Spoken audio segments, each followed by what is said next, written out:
Hello, everyone. Hello. How Hi. are we all this morning? Okay, fine. Okay.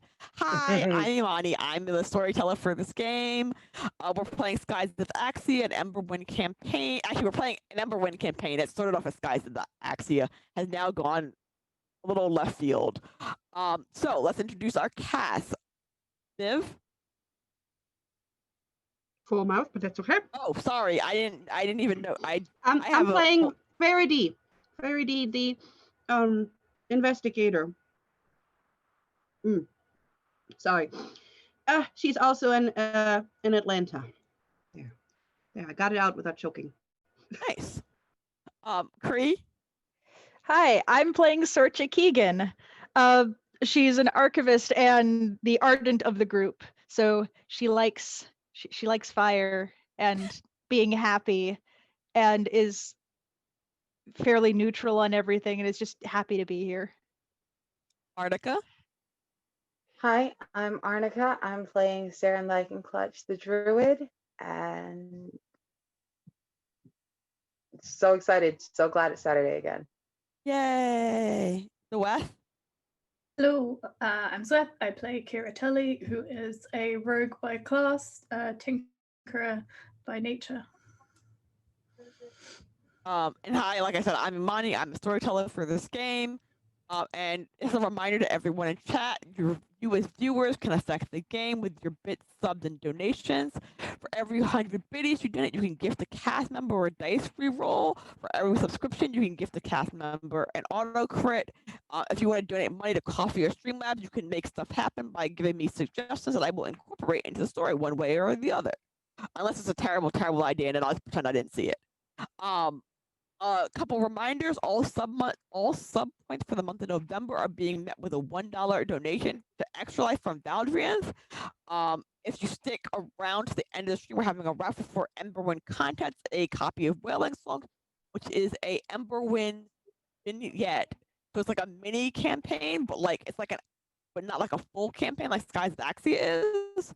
And if you purchase anything from the emberwinds.com website using the code Valdrians, you get a 10% discount.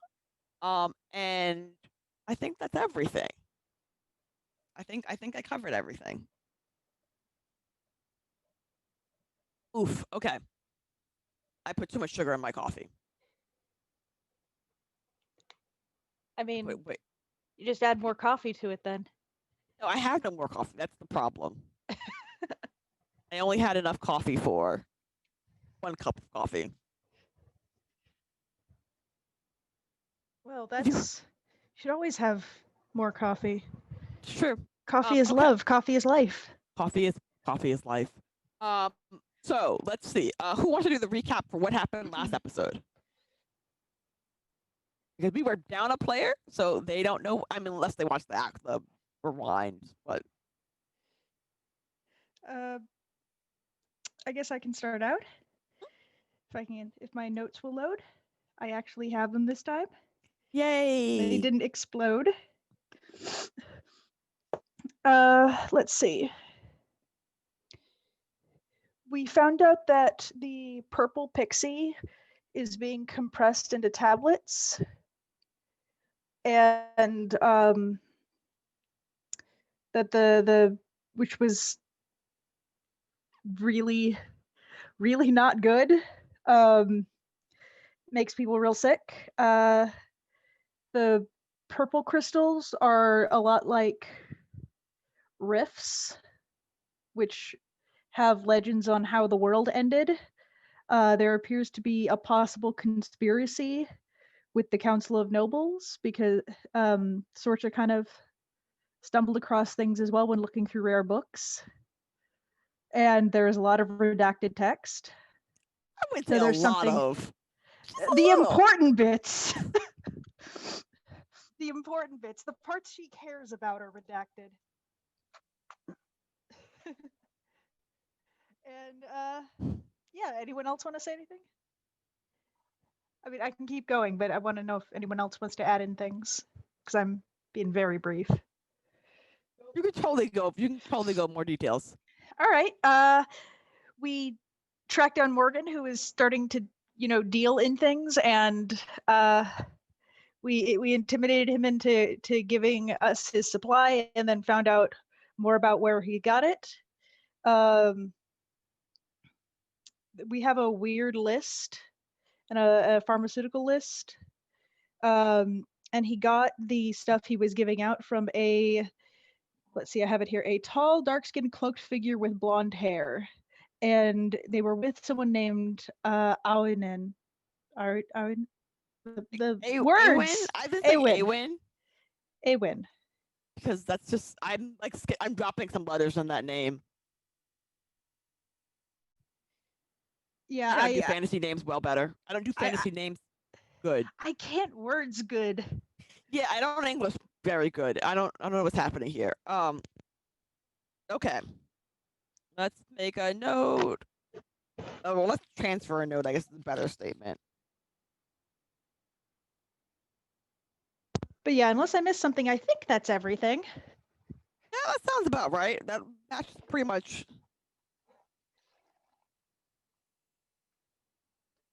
We also had That's fun. what I have. We also had fun. That's a important point too.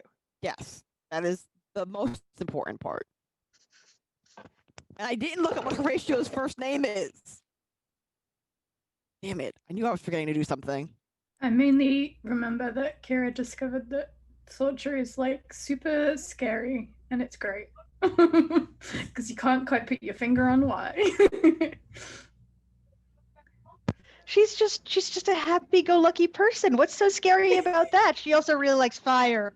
I think it fair. might be the fire thing, yeah. The fire thing might be that. It's just fire. That's how it always never starts. hurt That's me, literally how. right? Okay, wait. Sorry, 1 second. I lost the thing in my bob. I don't know how to get it back. How do I get it back? Is that it? Okay, there it is. Found it. I found it. We're good. We're fine. And okay, so today we left off because I believe Verity was not around last week, correct? Yeah. Okay, so Verity is going to arrive at Saren's place because that's where you all are. Oh wait, no, Verity was going to do research at the I want to say NYPD Central, but I can't think of what the main place, the forensics lab of Ardell. If I remember correctly, last time you were here 2 weeks ago, or whatever time that was. Yeah. Back in the past. I don't know. AFI? Yeah. We're just gonna call it AFI. Forensic Institute. Ardell Forensic or I shouldn't have written it like this. This was stupid. I would show you how I wrote it, but it's embarrassing. And not good. Okay, so why is it not giving me video? Whatever, I give up. You are at the AFI. And when it's like a moderately fancy, like Greek Roman looking building. Not the what's the word for it? Not modern. It's not a modern looking building. It's very old. It looks like, let's see. I can describe things. It's got fancy mosaic tiling. It's got like old Greek buildings, like the old fancy ones. It looks like that, like bronze brown white coloring and all that jazz. So when you enter the building, like there's a couple people like wandering around, but they're all busy working and doing like their jobs, so they don't really pay much mind to you.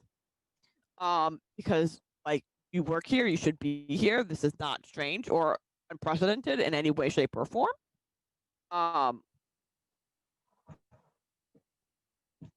And so, when you go into the building, where would you like to go? Well, I'm thinking that what was that? I don't even remember what I was looking up. I'm so sad. Oh no. It's like, oh no. Well, I would probably head where the archives are and where I can use whatever index that they're having, so I can look it up. Whatever I Okay. was gonna look up. I believe. Okay, hold on. Let me just backtrack into my notes because I'll tell you. I think I wrote it down. Yes, because you are amazing at taking notes. No. I you never also, took notes. Yes. I think you also had some crystal that Kira gave you, and I think you were gonna go and like science it. Like Oh, Oh, yeah. I'm trying to Science figure out what that it was too. made up. yeah, like Yes. mush it and see, boiling tubes and stuff. Typical. That sounds right. Grand science experiments. Away. The kind I'll that leads to things being blown up.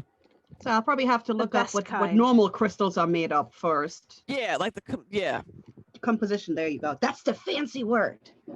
So we can compare it in the lab. Like professionals.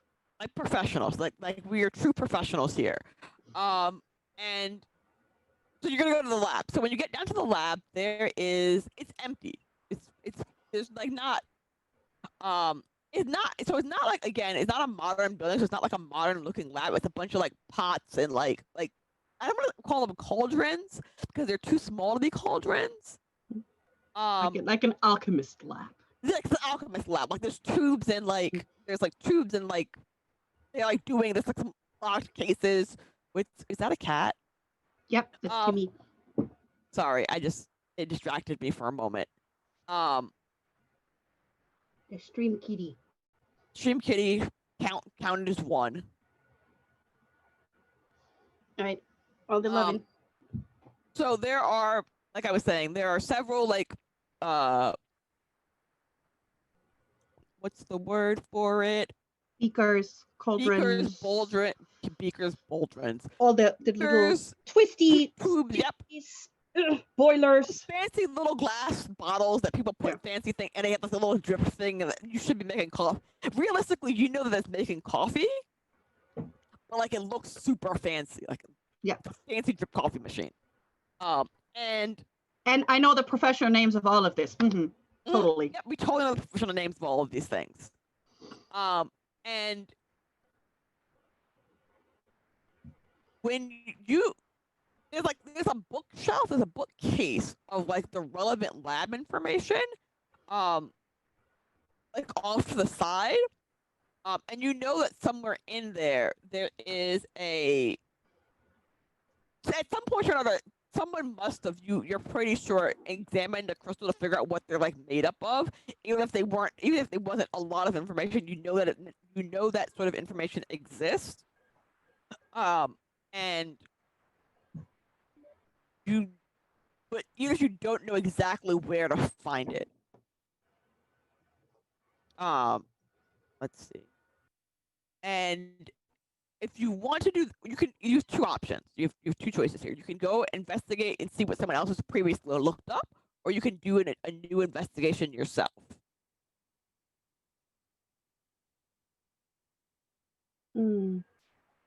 And either way, it's going to be a knowledge check. It's just the question is what kind of knowledge you're going to get out of it. Yeah. Actually, to be honest, she would probably be doing both. She would do her own investigation first, and then look up and compare it to what others found. So that she's not biased of what she's looking for. So she would test the crystals she has, and then she would look up what other people found when they were looking at crystals to see if there's any differences between the crystals. Okay. So give me a knowledge check. Did that work? Sounded good. It sounded like a noise it made. Yes. You make so few skill checks in this.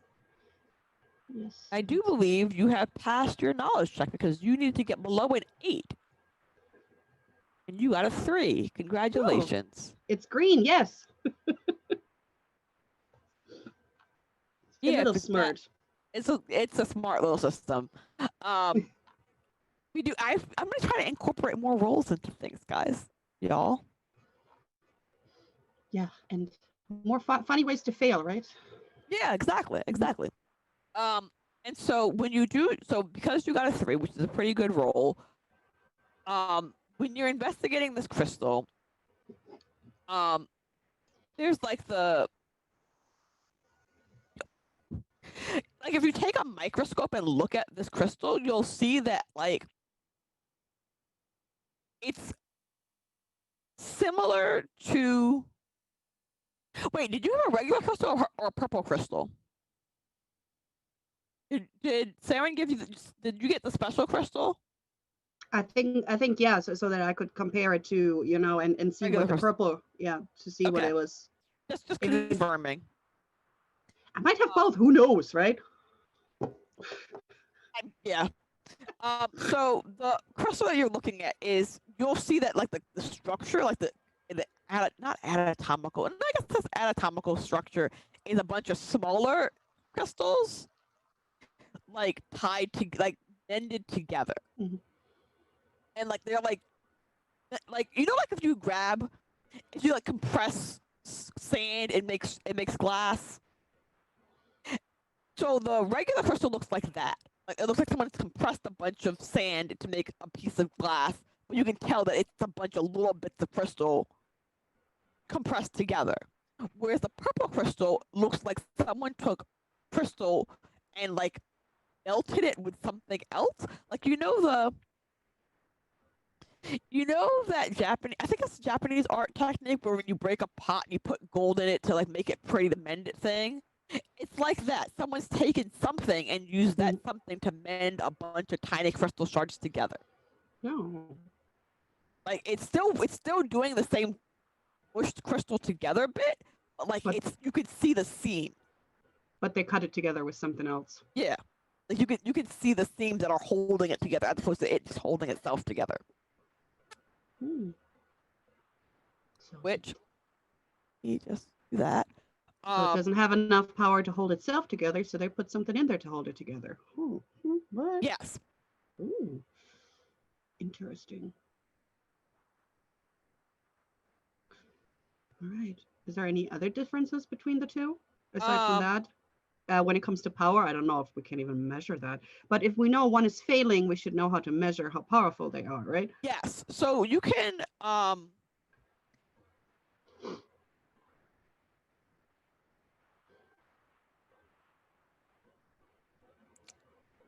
the regular crystal. So the way hearth crystals work,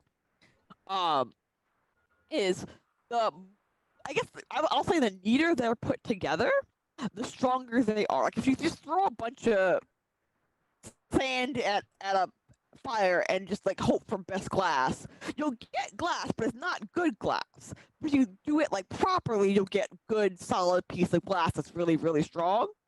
So that's how hearth crystals are built. Basically, the good ones are like built together like solid pieces of well-designed art.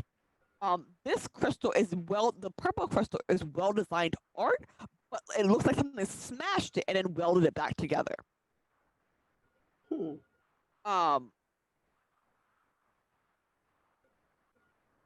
Is there a way to figure out what they used to put it back together?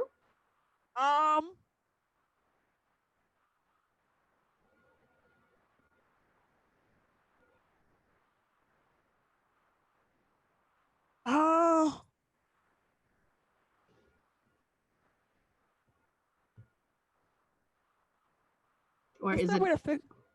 It's like, can we separate the part that's melding it together from the crystal, or is that just too much mush together so we can't tell what it is? No, you could pull it apart. I mean, you could like chip it away the way you chip away gold like paint off of something.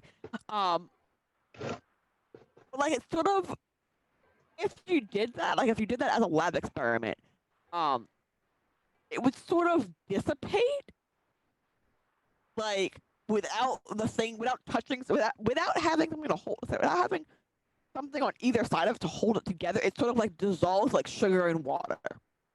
Yeah. Like, you know that picture of a raccoon, that video of the raccoon, and the raccoon has the cotton candy, and it accidentally drops it in the water, and it just like dissolves. You're just like, wait.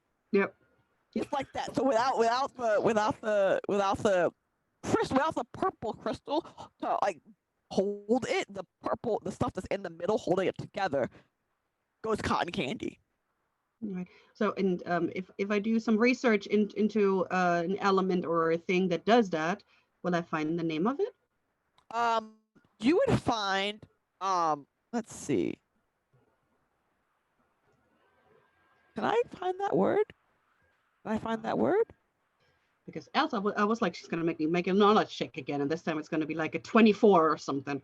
It's true. It's true. I might consider making you make a knowledge check, but I just need to see if I can find a word. There it is. Nope, that's not the right word. Words are hard. Words are terrible. English language is a terrible language, and I hate it. I wish I could replace it with something else. Anything else, really.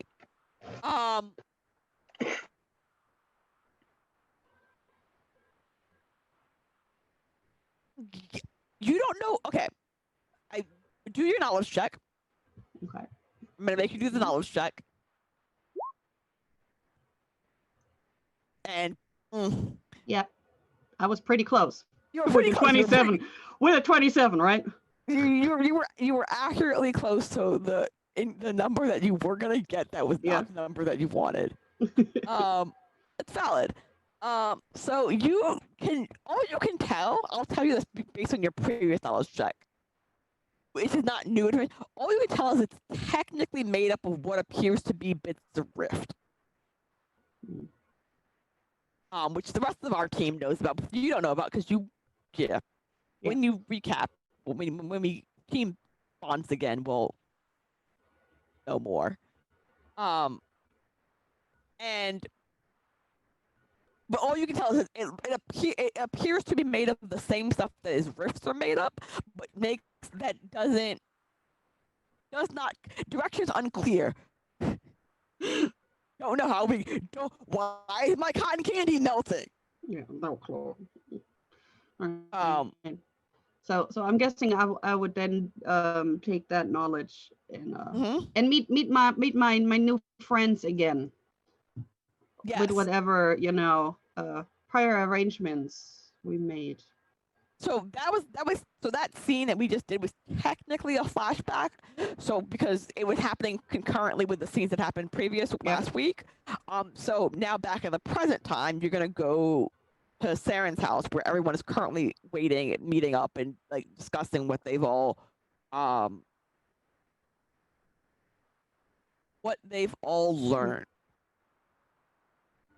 And so when you get there, how are you going to share the information that you just learned with the team?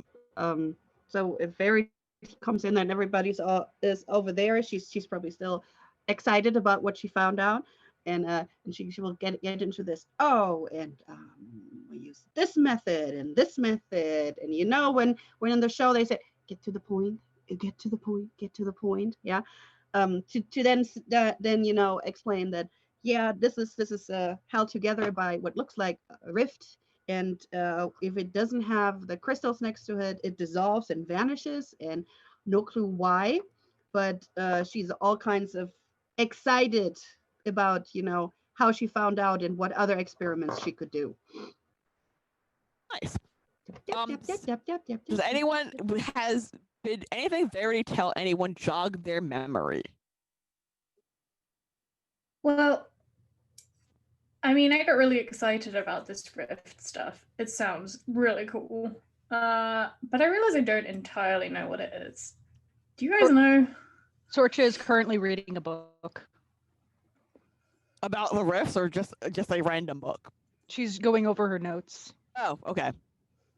That's fair. That's a good place to start. Saren?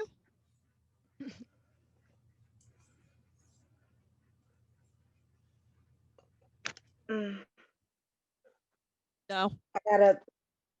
Okay. I gotta. Okay. Cool.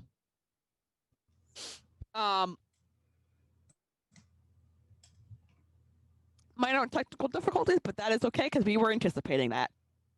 So Kree, when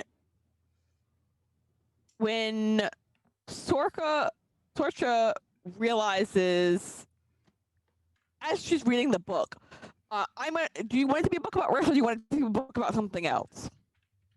She's going over all of the notes she took from the. Did you have any notes about rifts? Anything she's read, she wrote down. Okay. In fact, if you remember the journal with the redacted text, she wrote that down word for word, line for line, mimicking the style of writing. Yes. Okay. So that was a book from the Kell. No, that was a book about the Kells from the Lee Library. Yeah, she got it from the. Yeah. Exactly that. Oops.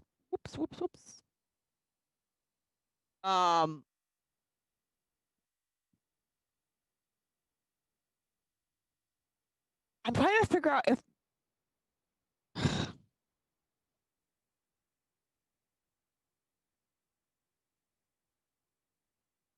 oh yeah, the origins and properties of crystal. So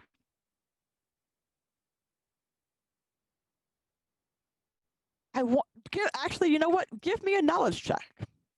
All right. You too have to make a knowledge check. I enjoy rolling dice. It's true. And I just click this button here, right? You just click the little dice button that says knowledge, yeah. Oh, nice. Well, how's your number so high?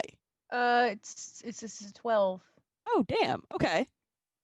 You're really good at knowledge. Yeah. You're real good at that. She's good at knowledge, insight, mend, and focus.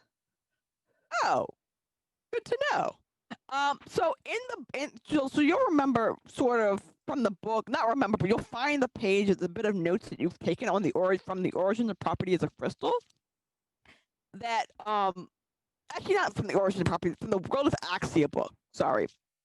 That the rifts are distorted parallel dimensions is the best way to describe them. They are the same but slightly twisted, or not twisted, slightly off, I guess is the best way to put it, versions of Axia. Like, it's just like, has anyone ever read DC Comics? Oh, yes. So you know the picture of all the parallel universes that are just slightly different from Earth? Yes. It's sort of like the rifts are slightly different versions of Axia. Or rather, they're doors to a slightly different version of Axia. Like, they're just like a vague idea of something might be different. You stepped on a butterfly and dinosaurs still exist type logic. Oh. So rather than different places in space, it's different places in, well, not time, space. But the same space, but parallel. Okay. Yeah. Oh, okay. It's even more exciting. The thing about rifts is they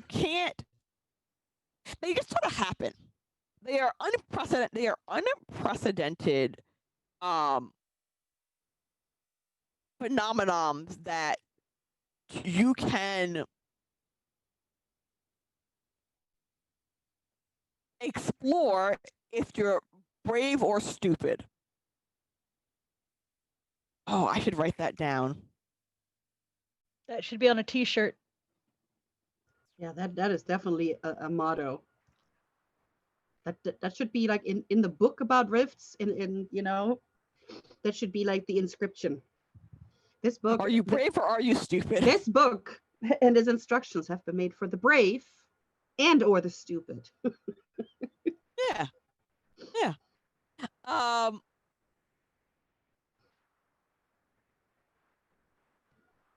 And also in the book, The Skies of Axia, not The Skies of Axia, sorry, The World of Axia,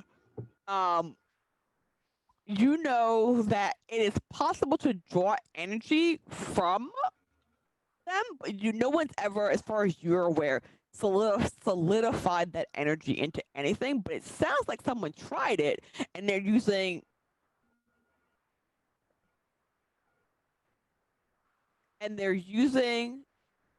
tying the rift energy to crystals to make the crystals stick together. Does that make sense? Yeah. And oops, gotta press the button. So this might be what the purple part of the rift of the purple crystals are. Yeah. Right? Yes, that is the implication. So I feel like the question is. Oh, sorry. Guys, I think I have a theory. It's just a theory. All right, Let's spit hear it it. out. But I love theories.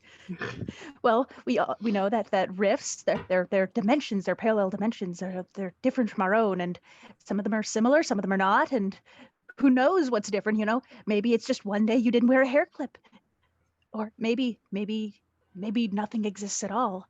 Maybe the skyworms wear top hats. I don't know, but they're there, and they're everywhere, and nowhere, and in the same space. And she just goes on for a little while like this, and they're full of energy. And you could maybe, if I remember reading something, if you might be able to take that energy, and if you stuff it into a crystal, and the crystal's all a bunch of weak little pieces, you might be able to sort of use that energy like when you shuffle your feet on a carpet and you have a piece of paper and it sticks to a wall, and that energy just sticks all the crystals together, and this was a lot more coherent in my head. It probably was. I think. Okay, so rifts are like two other uses. Rifts are like elevators down, escalators down. The deeper you go, the weirder it gets. So, okay. They're like parallel dimensions where things might be different, but it might be a little different here, and then if you go down, it's a lot of crazy. Screened out. Yeah, I'm not go. So let's say when we're here. And here, I might wear a different hair color, but down here, it's crazy. Like, everybody is green and their teeth are covered in diamonds or some shit. Yes. Okay, good. I got it. So, my question is, we've got rifts that could take us to all kinds of places. How come it's being used to stick other crystals together? I have no idea. That's a good question. Because, and like, who came up with that idea, and how are you taking pieces of something that's so big and using it to stick crystals together? How? If the rifts are, the rifts are breaches in our world to other places, and that's a feat of amazing magical energy. If you were to take that energy and use it for something, you could I mean, that's a thing you might be able to do. I have no idea how you do it though. So is that I'm not quite sure if that is actually then part of the other world, or is that part of the magic that opened the gate to the other world? This is very complicated. Just be part of the rift itself. That's the fun part to find out. So, who in this city might know how to manipulate rift energy? Well, I did find this information in a book one of the nobles had in a glass case, and I had to ask permission to see it because they won't let us copy it into the archives. Ooh. I mean, that seems like suspicious. Yeah. Right. We have no idea how many books are like that. We just want to copy them so that we can keep them safe. Well, you know what this means now. You got to write a summary of that, so at least the summary will be somewhere in case the book vanishes. I've done that already, but the issue is that there's no one to do anything about this. If we had this information, it would be so much better, because if you have information about history and people and culture, you can help make sure that it's always better, or you can understand what went wrong so you can do something different, and you can make new history and places and culture and things change, and it's always interesting, and then you get to write more books. Yeah, I see where you're coming from, but I think some knowledge might be a little too dangerous to give to stupid people. Well, that's why you take the books with the knowledge that's dangerous in it, and you put them in a place where it's accessible to people who study that sort of thing, but not necessarily people who are stupid. Because I know there's a lot of stupid people out there, but it doesn't mean that the knowledge should be completely inaccessible, and it definitely means that it shouldn't be blacked out. Because there was quite a bit in that book, probably answers to questions that we're looking for right now, where someone took a large amount of ink and just covered it. And okay, no, that's just wrong. I can actually get that ink off, but I can't get the book out. They won't let me. It's just wrong. Who destroys books like that? That should be a crime. It should be. It is a crime. It is. Dang it! It is a crime. Okay, let's find out who did it. No, just joking. Well, I mean, the fact that, I mean, if with it being like that, if there's proof that someone is not getting it fixed when it could be fixed, but then again, no one's really going to do anything about that, because these are the nobles. Always the sucky part. All right, I feel like you're saying nobles and sneering. Like I feel like there's a sneer on your face every time you say nobles. Yeah, So and it completely goes over Verity's head. You know, it goes over her head. Yeah, Sorcia is smiling as she says this, but it's not a nice smile. Yeah, and it's just like, because she doesn't even consider herself noble, because she does work and stuff. It's like, yeah, you're right. You know, nobody's really gonna take them to task, and that sucks. Nobody should be able to get away with, hurting books. All right, so now that we know that, how are we going to figure out who's doing it and who has access to this? And is there other books like this? Well, and so I think, and why? Noble. Why would they do it? What is the purpose? What's the West trying to say? I was just gonna say, I think whilst this discussion is happening, like on one of the benches in Saren's sort of place, Kira's pushed aside some of Saren's healing stuff and has like spread the various papers out and results that Verity and Sorja have brought, and is like looking over it, and is sort of like, I guess the question is, do people know, is this like a byproduct of something, or do people know exactly what they're doing? I think either way, we've got two people we need to ask.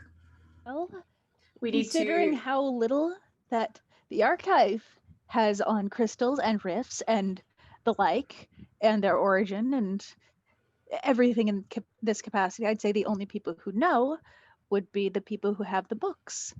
And if there's a reason that they're keeping those books and blacking them out so that when the people who run the archive who are studying things, they get the books and they read them and there's actual redacted text, I'd say those are the people who would know, or someone in the family would know.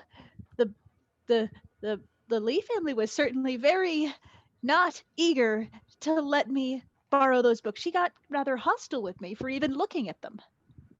So I think we have two ways to go, right? And Kieran will sort of look at Saren and be like, we've got to talk to Morgan and the Chasers, because I think they're a group of people that don't know what they're handling, but they might be a good way to lead us to what's going on. And then the other, and she sort of looks at Sorcha and is like, I think we probably have to steal some books from some people topside. Well, like I need to not be seen doing it if you want me to actually clean them up. That is not a problem. I trip over my feet sometimes. I think I can get you some books. Sorcha Like- just you just see like her entire face lights up, and she just like, oh, so excited. But you should probably make sure that it doesn't look like you were there to just steal books. They are just a handful of them in a glass case, and a few others in a few other places. But I mean, you should take other things too.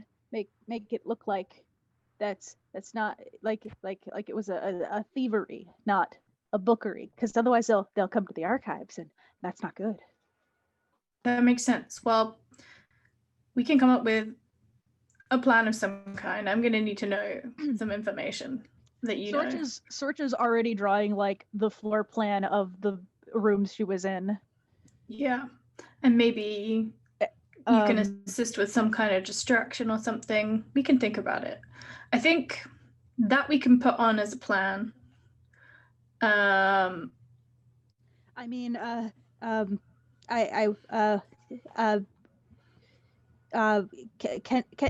Baron Kendrick Maddox is wanting to get back to me or wants me to get back to him at some point.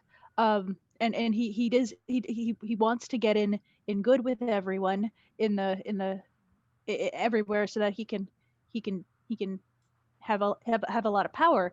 So if I suggest maybe, or if we all suggest that maybe he has like a get together where everyone can talk, and he invites the other nobles there and some of the merchants, and we could all talk, and then, I mean, no one will be around.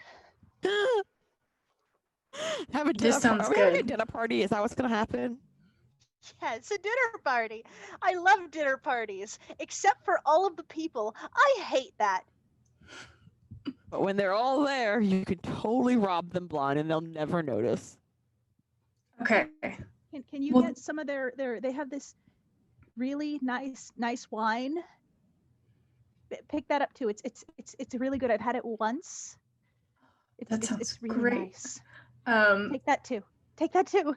In all of this, Carrie's getting super excited, and then I think she's like, oh, and then she like looks at Verity. There is and a is very rude butler though. So it's not rude. Oh, he's rude. He is so rude. I'm okay with the book, but if you guys want that wine, I could probably just get you some, or invite you to come to my house later. I mean, I would feel bad stealing something that I can easily just give you. I mean, the book is okay because the book we can't get nowhere else, and we need to know, and what they're doing is not right for the book. But wine, that's not. No. Well, we have. I mean, it would be better to steal many different things, because if there's different things stolen, then it won't look like it's the archive's fault. Because if you just go for the books, it's going to look like it's the archive's fault. So Steal a bunch of random things. Just steal like the forks and silverware as well. Yeah, Maybe some trinkets. Trinkets. How often do you think they read that book? in a glass case on display in plain view.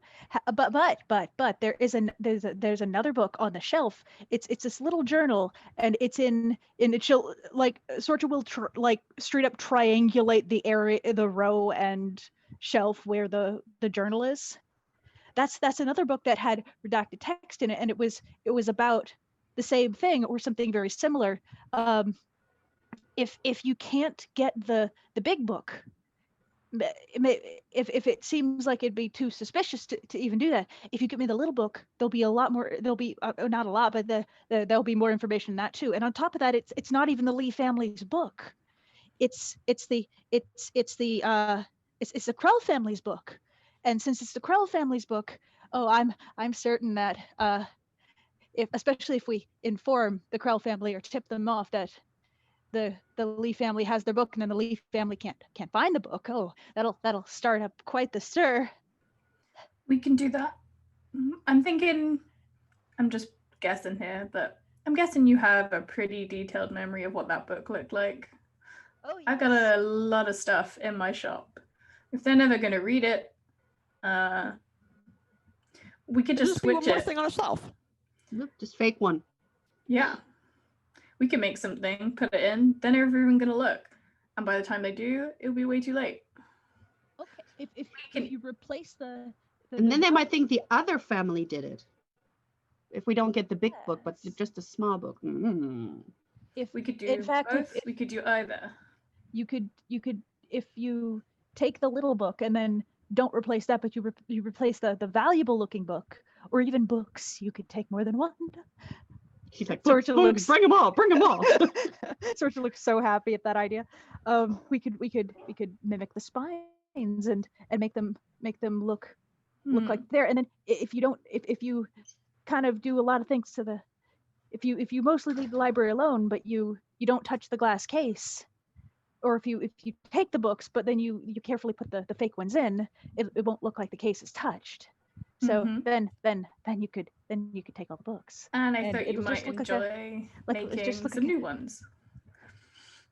Yes, You know, please. Arts and craft project. Okay. Arts and craft I like project, arts huh? and crafts. Okay. Well, we can do that. We can get you can do your dinner party and your distractioning. Because I ain't sitting at a table with those guys and talking about whatever they talk about. But I can put some fake books into glass cases for you. In the meantime, I think we need to talk to Morgan. Again? Okay, we probably should, but for the party, we do need someone here who's a representative of Geldspar to probably join in order to get because Kendrick Maddox wants to get in good with everyone and make friends. So that's a good and then that way someone could be there and network. Then one of you guys can see his agenda too, and it'll be good. I think that's a perfect example. Yeah, perfect excuse. So where would you like to put this dinner party on? Do I need to get in contact with one of my cousins? I can talk to him and I mean I was given very specific instructions on what to tell Kendrick Maddox, but I mean, like, Sorcha will hold the book and the insults that were said about him. She wrote them down word for word. But I mean, I mean, yes. I could just say, that you guys want to speak with him now, because you do want to speak with him. Because if you speak with him and there's a party, then that's what we want. And how are you going to get him to set up a party? He wants to net, like, okay, network? So I will voice in the sky will step in and be like, Kendrick Maddox is the kind of person to throw fancy dinner parties, to like network and like galas and like host events. Like, he's that kind of person. Damn it.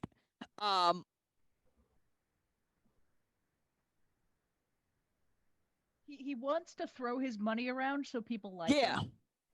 Okay. People like him. He is charismatic. Like, that's the thing. He's the kind of person that is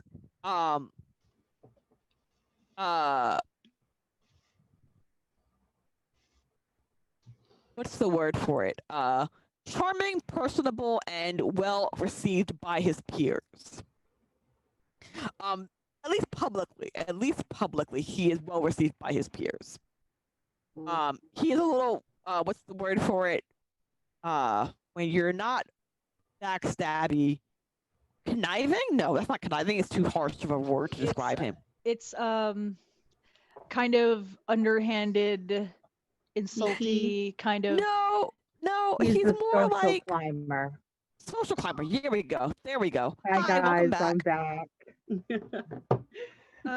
We're arranging a plan to have Kendrick Maddox throw a dinner party under the pretense that Geldspar is considering his offer. This way they can invite the merchants and the nobles all into one place, so that we can go in and steal the books with the information in them, and then make it look like there was also a robbery possibly, or if the books could be taken without disturbing anything, to do that. And we're going to replace them but we need the people out of the house. That's our current location. Then we're also going to go find Morgan. Yeah, not more. Who am I thinking of? Not Morgan. The person we think Morgan is probably Awen. Awen. Yeah, sorry, Awen. All right. Then it sounds like we're probably gonna need to split up. I'm gonna have to go with Sorsha, I think, since I would be the more likely representative from Guildspar between the two of us, me and Kira, which leaves Kira and Verity to go track down our second lead, maybe? Yeah, although if you guys, to talk to him to organize the party, yeah, that makes sense. Yeah, so we could go look for Awen. Yes. I feel like Aowen's the name of a character from Lord of the Rings, but yeah, it is. Yes. Oh, Yeah. okay. I wouldn't. People more than one person has the same name. So good. Oh, it's true. It's true. It's not what's that one? Highlander, where there can only be one. Oh my goodness. Did I just show my age by making a Highlander reference? Sorry, everyone. No, it's fine. It's a movie that is well known. At least I hope it is. God, I hope it is as well.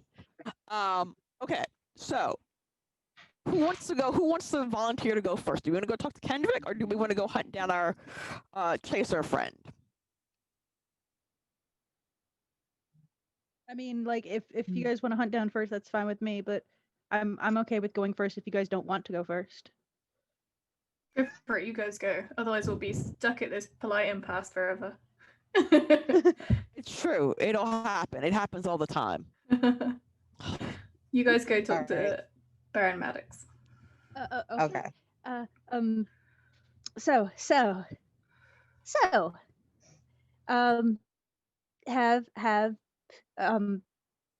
Saren, have you ever been to a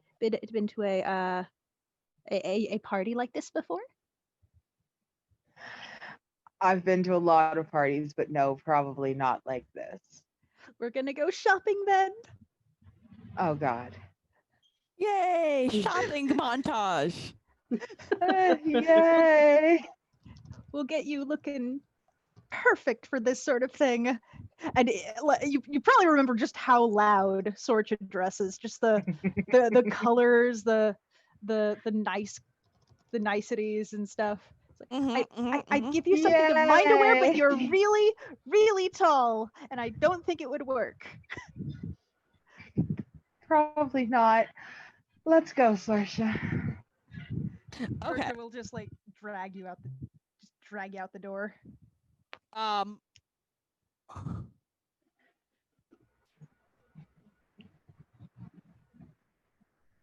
the while, she's gonna be like chattering about etiquette and stuff as well. Like it's very rambly and very fast, but there is some decent information there, just like, you know, the do's and don'ts, any faux pas and stuff. She then doubles back and is like, it's important not to be too polite though, because people have expectations of other people, and since you're not a noble or raised in one of the noble families, if you act overly polite, then it may feel mocking to them. So you got to be really careful. It's right in the middle. I've never been accused of being overly polite. Sorcha will stop, look at Sarah, and be like, "Yeah, you'll be fine. It'll be fine. Don't worry about it." So the two of you will make your way up to the, I guess it's an elevator, for lack of better words. It's like a it's on the, not other side of the Red Market, but it's like a little distance from the Red Market. And it's like basically a wooden platform that has like a pulley, a crystal powered pulley system. That takes you from downstairs in Guildspar to upstairs in Ardell. And it doesn't take you long to get to Baron Maddox's house. And you are once again greeted by a major domo who's just like, the master of the house will see you momentarily. Please wait here in this parlor.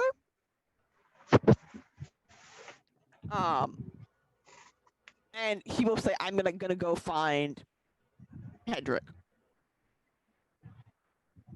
Okay, we'll wait here. We'll wait here. And he Sorcha leaves will you- sit oh. down. And she looks like she's trying not to fidget.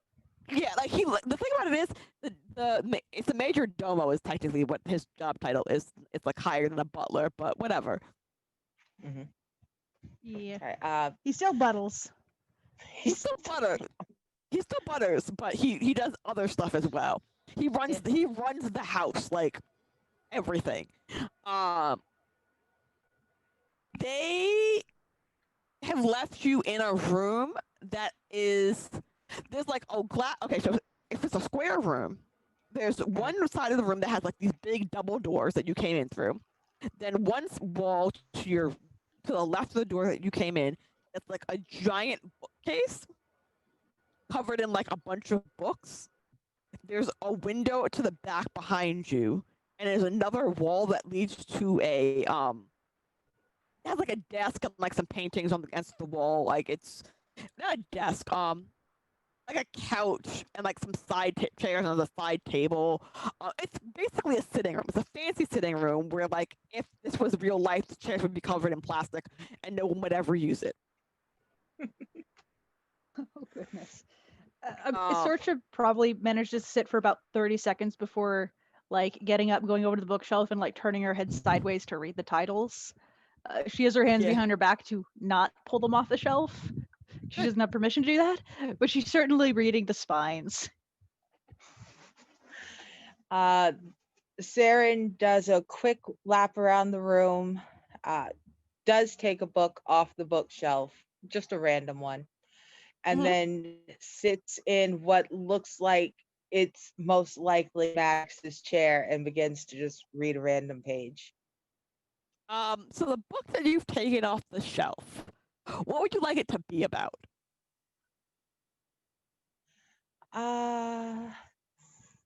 Assume that he has ancient history. Okay. I wish I could have this tab open 2 places. Damn it. So it's a book about the city of Ardell. Oh, I've read that one. It's a good one. It's basically about the history, culture. It's about the how the city formed, how it's technically a bunch of it's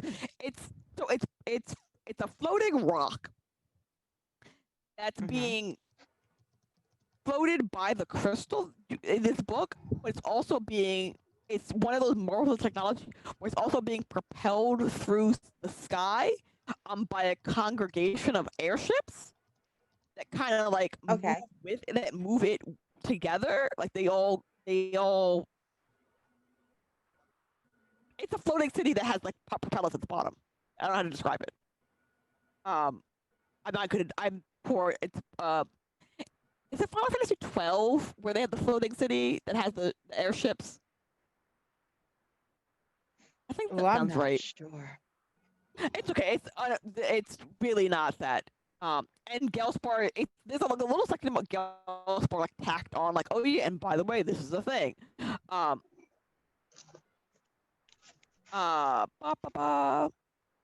And there is a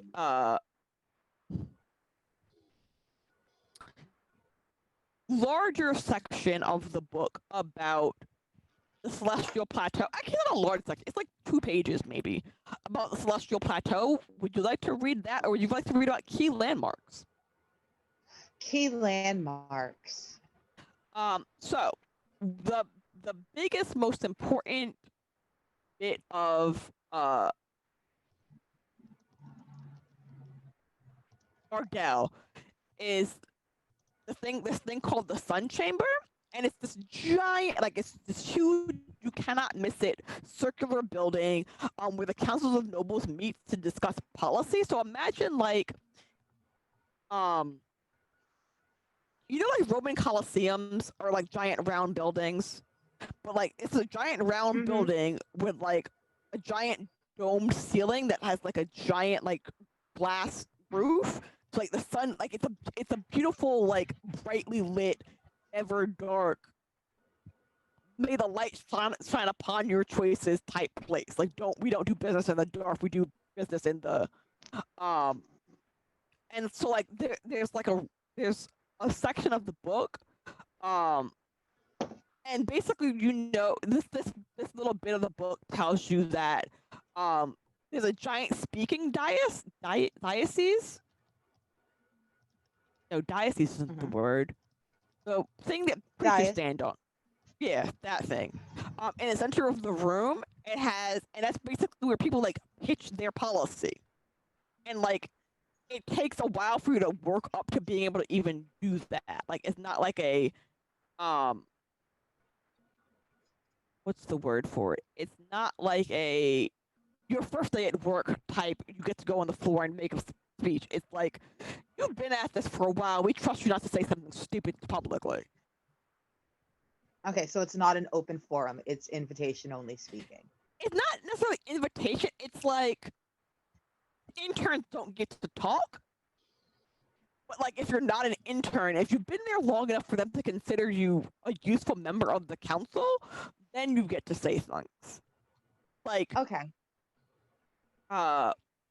If using the U.S. government as an example, freshman congressmen can technically speak, but it's unlikely that they'll speak. Okay. But it's a whole section about like basically like it's a section about the design, the way like the acoustics work, the way policy is prepared and like pitched to like the public, not the public, to the council. And all of that. Any other questions? All right. Also, Sorcha, are you still not touching the books, even though Saren has clearly taken one of the books off the shelf? She's panicking a little bit more and sort of peeking over her shoulder and like explaining things that are kind of vague because the book is likely just as historical as it is pretentious. Yeah. It's like a combination. The book is kind of like a combination of like an art history book and a U.S. politics, a U.S. history book. Sometimes when they're talking about really policies, they stand in the middle there and they just keep talking for hours and hours and hours, and then it's been like 3 days and they're still talking, and it's awful. What were you saying, Saren? That's why we hold our policy meetings at the pub. It's true. It gets things done much faster. And as you're sitting there flipping through the book, you will see that our lovely Baron Maddox makes an appearance in the doorway, and when he sees you sitting in I'm gonna say it is his seat. It's clearly his chair. He's gonna like pause at the door, and you can see the wheels turning in his head, like clearly turning in his head, as he's just like, do I say something or do I let it go? And he chooses to let it go. And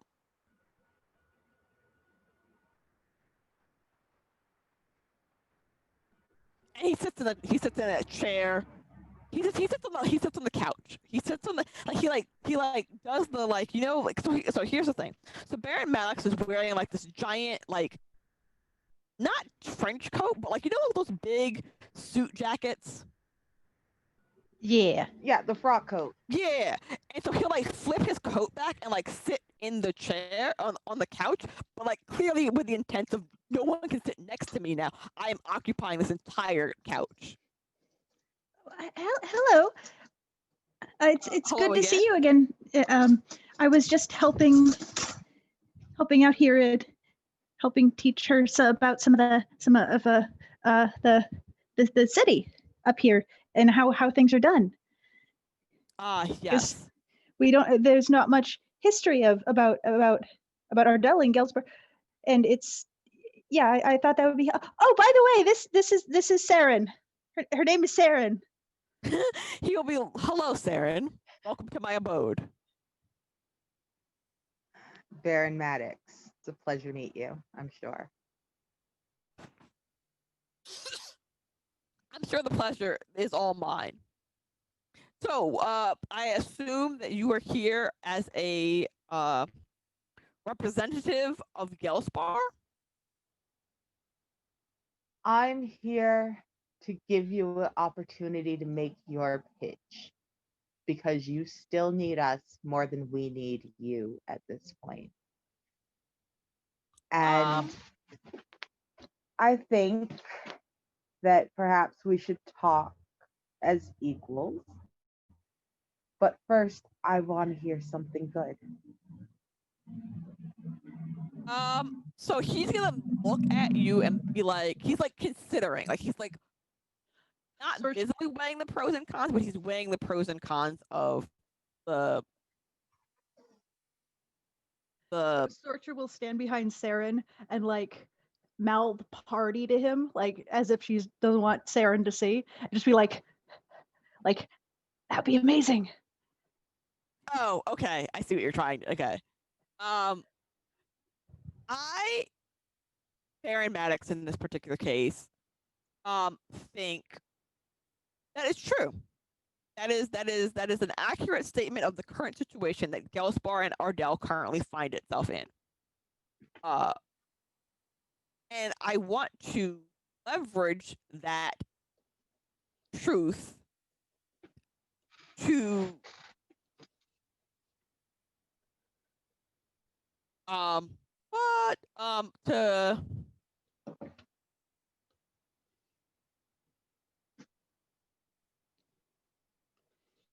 I want to leverage that truth to the betterment, to help raise the status of Gelspar in the eyes of the Noble Council. That sounds good so far. How would we do such a thing if I were to work with you?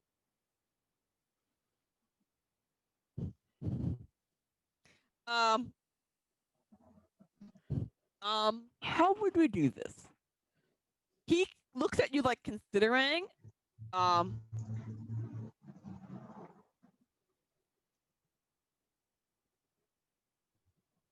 We would do this by vying for a potential, and he like does like the hand movement, like shifting in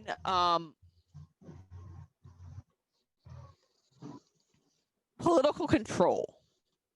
Yes, that's what we're gonna go. I would like to leverage Gelspar's newly gained theoretical independence into helping Gelspar have a voice on the Council of Nobles in a manner in which would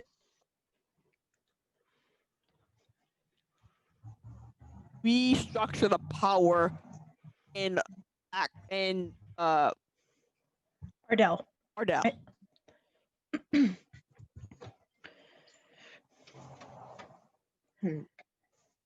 Saren closes the book and leans further back in the chair and crosses their legs. Mm-hmm. And is visibly thinking about this with a little smirk on their mouth. It seems to me that a young man with his fortunes on the rise would find such a political upheaval really beneficial to his family and his house. He laughs. He actively like gives like a surprised laugh when you say young man. Have I ever described what he looks like? Okay, so Baron Maddox. Okay, let me see if I can find a picture because I had a picture of him. He's not so young, but it's still. I believe the description of him was Silver Fox at some point or another. Let's see. Sharon's in their mid-40s.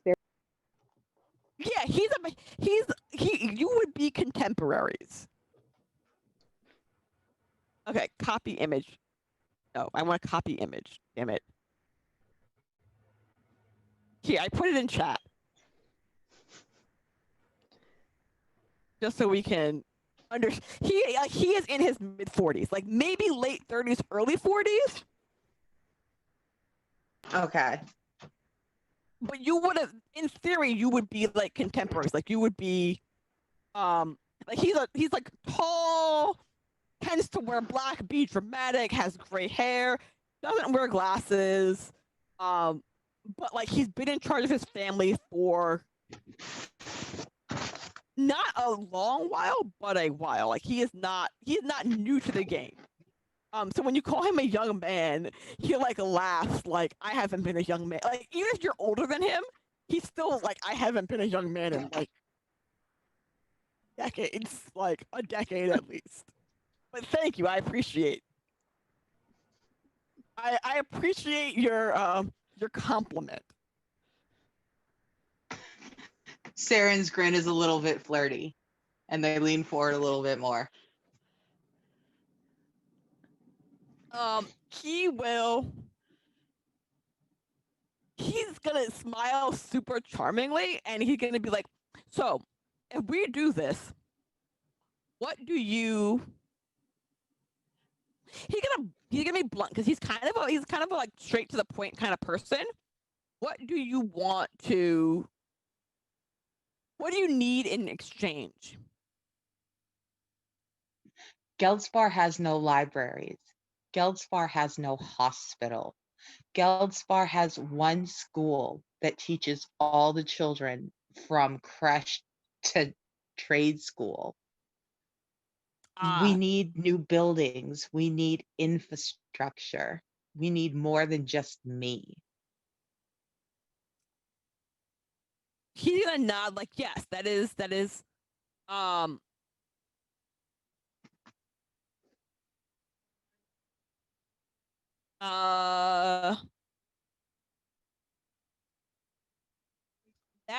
a,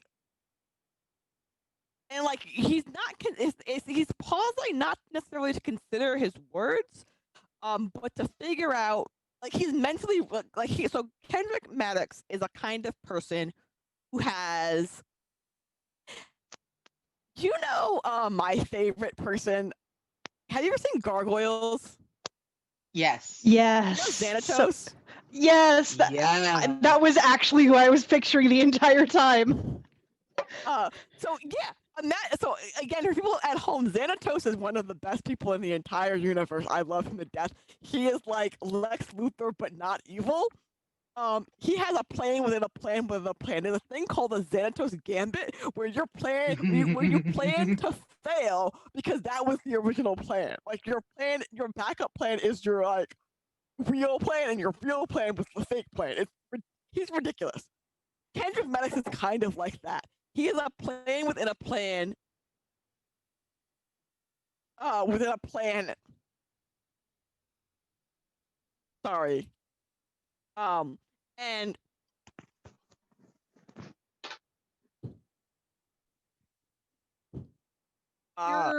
pure self-serving, but also really cunning, but not like overtly evil kind of thing. He's not like, I wouldn't call it cunning because cunning is, well, actually no, cunning is the right word, but not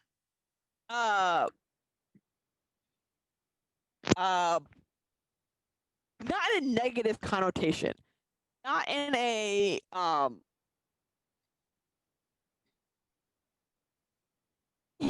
okay, let me put it this way. He cares about Argyle and he cares about Axia as a whole, and he's technically doing it out of the greater good for everyone. Or what his interpretation of the greater good. Right, his interpretation of the greater good is. And he's not necessarily selfish. Like he's not doing it because he thinks he's gonna get anything out of it, or him personally. But maybe down the line, someone from his family might benefit from it. If that happens, he's fine with it, but he's not doing it with the intent of him personally benefiting. Like it's more like so everyone, whether you're in this room or not, will know this about Kendrick Maddox. Is he had a daughter, Kendra, but then when he started trying to like gain political clout, his daughter Kendra and her husband were assassinated. This is like this is common public knowledge, and the assassination was basically like stop being a pest and you stop killing your family. And he was just like, go fuck yourselves, and kept about doing what he was doing, but he just did it quieter. Like everyone knows he didn't stop doing what he was doing. He just did it quieter. And he ended up being he has a granddaughter, Piper, who he has like high hopes for. Like she's like a 20-year-old, maybe late teens, early 20s. I'm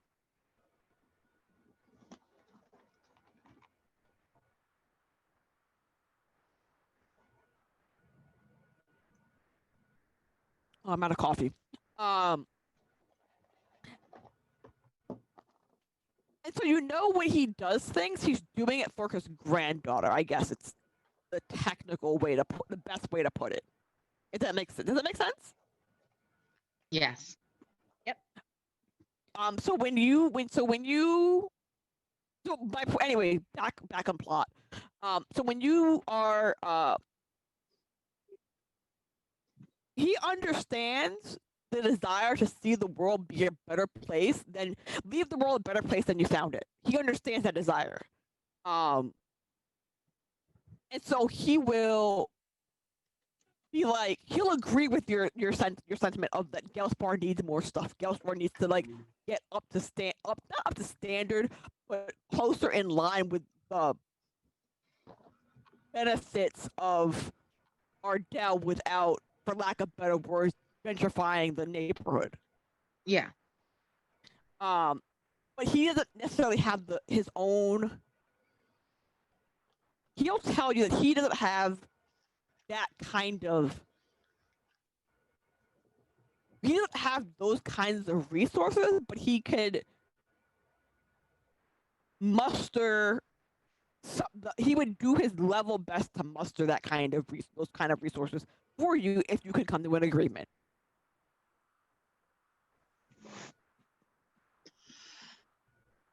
You would need allies. This could never be the work of one benefactor. Without a full council, we'd have to have at least 6 other people willing to start funding the reclamation in the building in Geldspar. Mm-hmm. I'd have to meet them before I'd feel comfortable giving you any sort of answer one way or another. Is that something that can be arranged? Well, he's gonna tell you, at the very least, you can count on, he will do his level best that you can count on the Maddox clan and the Grant clan to have your, have your back. Like, yes, it's something that can be arranged. He'll have to he'll suss out the correct people, or if you know anyone that's sussed out, he will make the contacts that you need. So long as you can come to agreement that you're both satisfied with to get what you want, which is he'll like bluntly state what he wants is an official recognized spot on the council or their dissolution. Dissolution is correct. Dissolution. Like, that's what he wants. He either wants to be part of it or he wants it gone.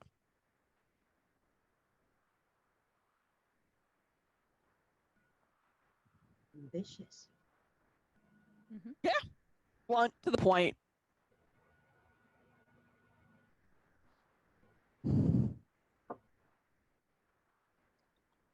Oh, okay. Sorry, I'm thinking. No, go for it. Think as long as you like. While you're thinking, Sorcha, do you have anything to add? I'm glad this meeting is, taking off. I'm really glad to see you two coming to an agreement. This is history in the making. Yes, it is. It will be a this could be a fruitious alliance. Should we work out terms and conditions? The other nobles aren't gonna like it at all. He'll again laugh. They don't like anything I do. Exactly. It might be good to gauge the actual climate of them. I don't think they know exactly what you're planning. Like, they have an idea of what you're planning, but they don't know exactly what you're planning. He's gonna be like, while I haven't been overt with my desires in years, those who need to know what they need to know.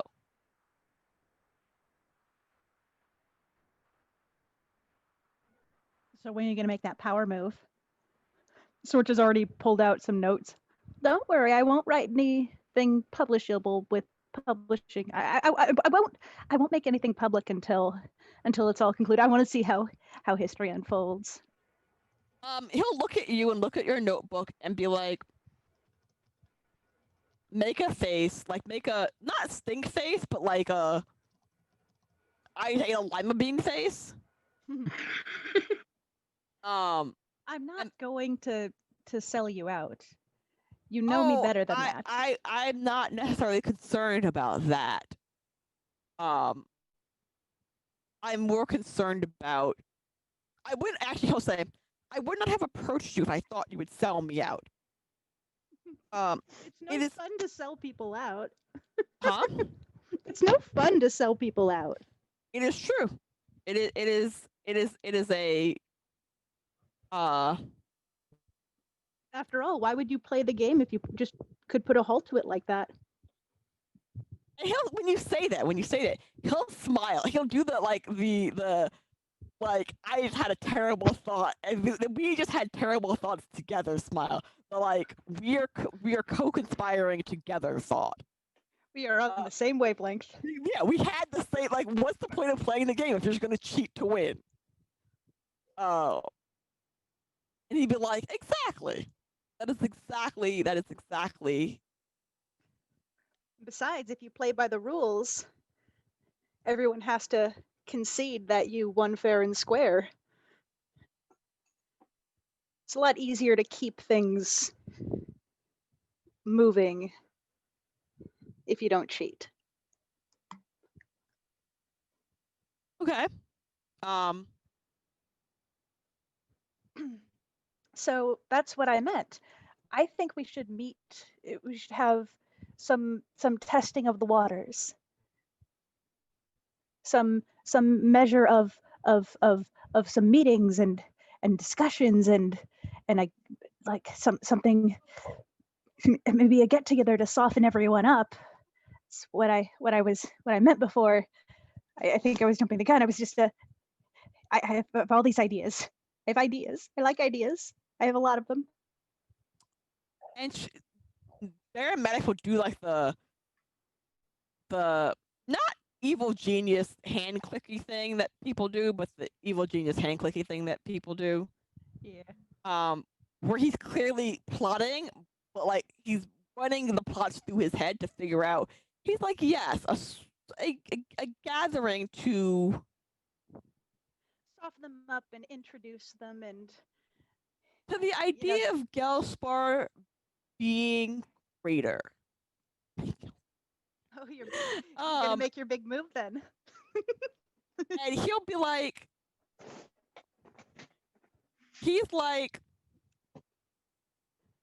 I know just the thing. I can arrange a gathering of people to celebrate Galespor's new crystal. That sounds excellent. Yes, it's time after. So, side note: the reason that Galespor has a new crystal is because Baron Maddox sent a team to go find a crystal, and they brought one back as a note. So that is directly his doing. He's like, I think it's time for Ardell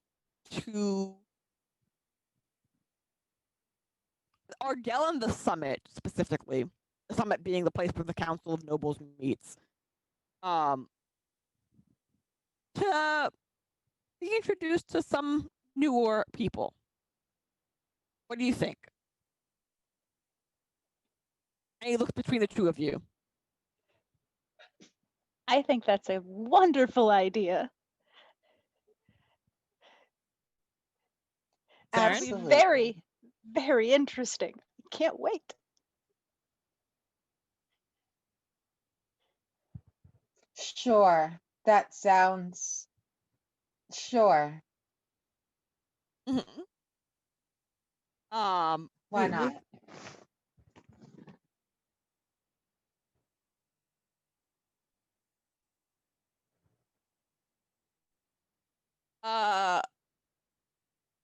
Is there anything else I can help you with today? Now? No, I think that will do it. Saren stands up and closes the book carefully but sharply and extends it out towards Baron Maddox. Just let Sorsha know when you need us, and my friends and I will pop right up. How many guests should I bring? 3. Bring your. You can each bring a guest. Perfect. Because I don't think he knows the other 2 people. He doesn't know Kier or Verity yet. I'm not sure I have any friends to bring who are, but we'll see. I might need someone to help me take notes. Oh, and don't worry, I'll make sure they're all presentable with the proper outfits and stuff. That they will wow the nobles. Yes. If you require anything, do not hesitate to contact. And he'll like pull out like I from like, so he's wearing pants. Obviously, he's wearing pants. But like they're the kind of pants that don't appear to have pockets, but from a pocket that you like just didn't exist. He pulls out like a card, and on the card it has Maddox household and and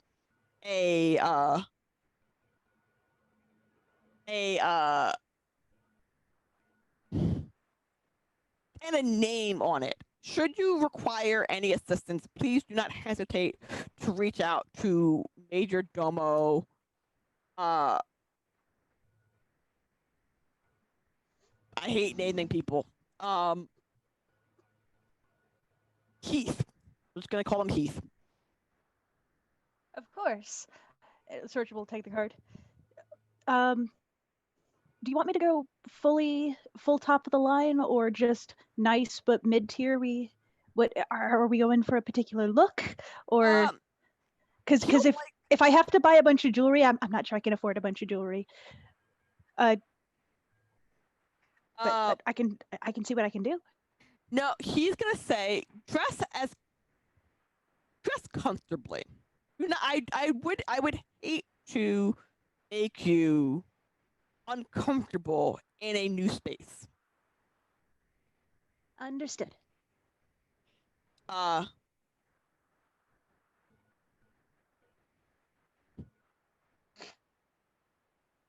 Saren hands him the book, gives him a flat look, not unpleasant, but not particularly friendly either, and turns and leaves the room with Sorsha trailing behind her. Okay, he will. He does as like you're turning. He like takes the book and like he's like examining the book, like just looking at it, like I don't, like the way someone looks at a book they haven't read in a while. Like, oh yeah, I forgot I owned this.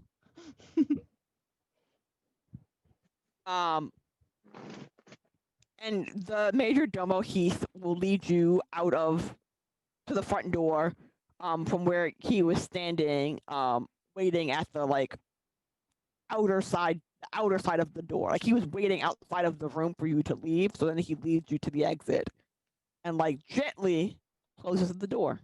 And he's like, as he's closing the door, he's like, I look forward to seeing you again. Like he's polite about it. Like, I look forward to seeing you again too. Thank you. Okay. As soon as they're out of earshot, just, oh my gosh, that went so well. It did go well. It was successful. Saren gets hugs, Sorcha hugs. Just, oh my god, that went so well. Better than I could have hoped. Are you holding up okay? Saren gently pats Sorsha on the back. Well, let's go ahead and go shopping then. I'm so glad he said to dress for comfort because I'm actually very comfortable in expensive clothing. Ooh. Perfect. And scene cut, unless there's something that you would like to share between the two of you as you're going shopping. Sorcha just grabs Saren and starts dragging her off to go on a to get all the fashion and the accessories and stuff to pick everything out. Okay. For not just Saren, but for everyone who shall be present. Yes, you're each allowed to bring one guest. So that's up to you. I think Kira is going to be stealing books while we do stuff. So Verity will show up, and I'm not sure. We'll ask Saren who else to bring, but we can do that in a bit. Yeah. Find out what happens. It could be an easy way to get to jumping telepathically. It could be an easy way to get Kira in if we can. Depends on where it is. Smoothly. Yeah, that's true. That's true. Yeah, anyway, because remember, you're not robbing, because Baron Maddox is gonna have a party at Baron Maddox's house. Oh, okay. So you're not robbing him. So you would be robbing one of the, or not robbing. You'd be borrowing, acquiring the reading material from the source that is not Baron Maddox's house. Yeah, and we can hammer out the details of the plan during the break. Yes, and then you can make Pinterest boards of what you're wearing and all that jazz. So on the other side of town, the West, Kira and Verity. I don't know why I did that. I'm sorry. Or actually,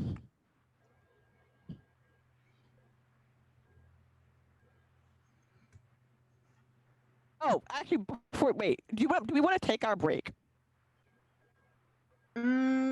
Probably. We're getting pretty close to the 2-hour mark. Yeah. We're at like 1:40. Sounds good. Okay. Yeah. Cool. So we're gonna take a 5. We're gonna just, and then we'll come back to what Kira and Verity are doing on the other side of town. Sounds good. Yay.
Hi, we're back. Hello. And I have a cat now Hi. again.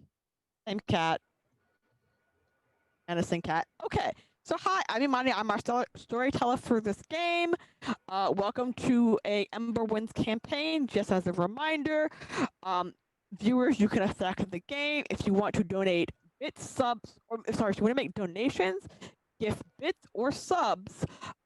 You can make stuff happen. For every 100 biddies, you can gift a cast member a dice reroll. For every subscription, you get an auto crit. If you donate to either Streamlabs or Coffee, you can make stuff happen by giving me suggestions for plot points, or even better, you can give me suggestions for names. Please make donations via Coffee and Streamlabs. I can stop naming random people. The more money you give, the more stuff you can make happen. It is at my discretion.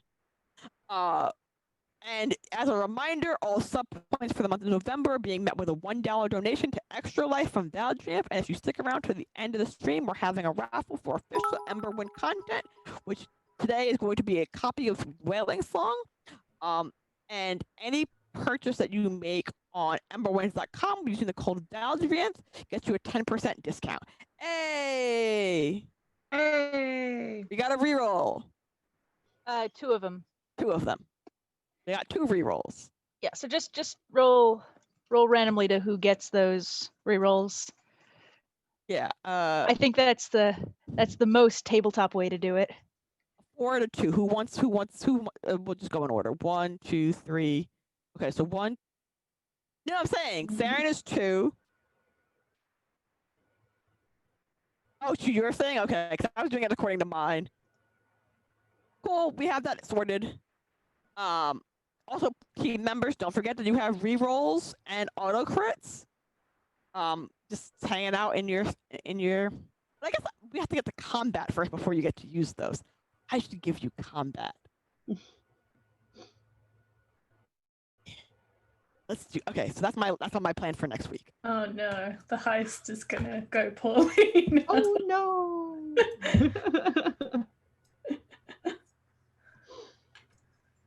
Oh yeah, that's true. No, okay, it'll be fine. It'll be fine. Don't worry about it, team.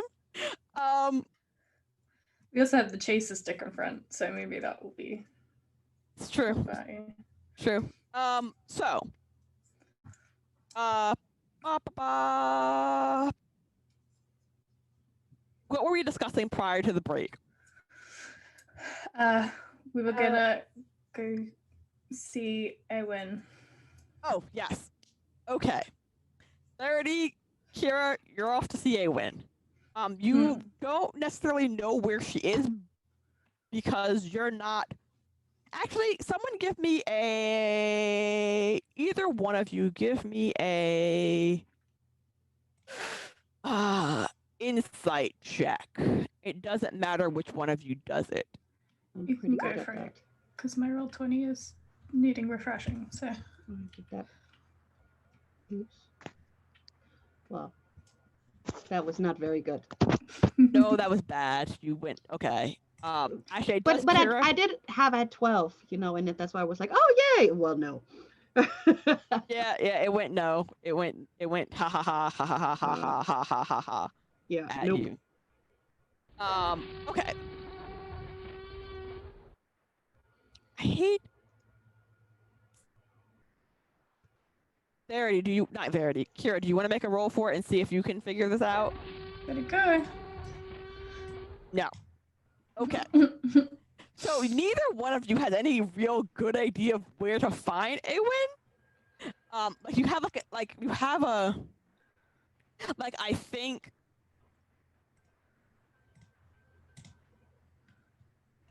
you have like a what's the word for it?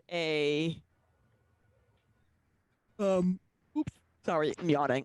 A vague idea that you might have heard that she likes to hang out at this place, but you're not really sure because you've never seen her there, but also you're not a regular at that place, so maybe she likes that place. Type of information. Yeah. Like you might have heard from someone who heard from someone, oh yeah, she hangs out over here at this bar during this time of day type thing. Or she could be home.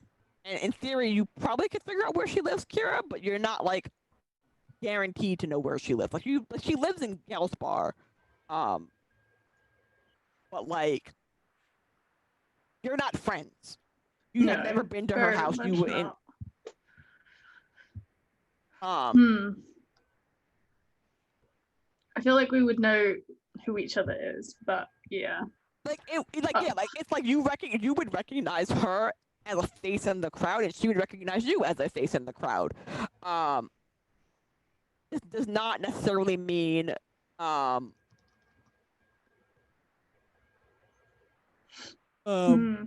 you know where she lives. Like you could ask around, but it would be suspicious. Yeah, I guess we don't want to get too much attention.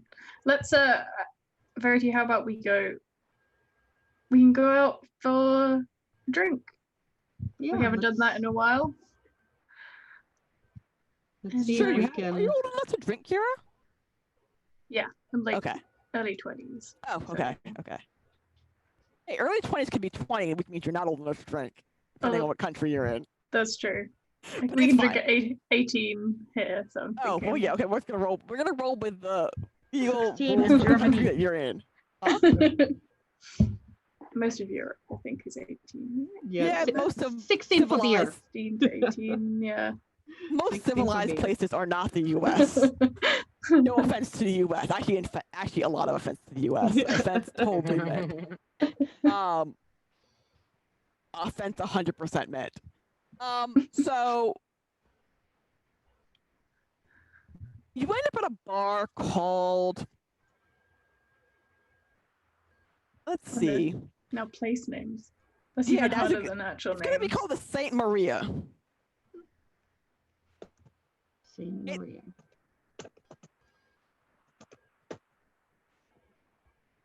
Oh, sorry, Saint Marie. Sorry, it's just called the Saint Marie Bar and Tapas.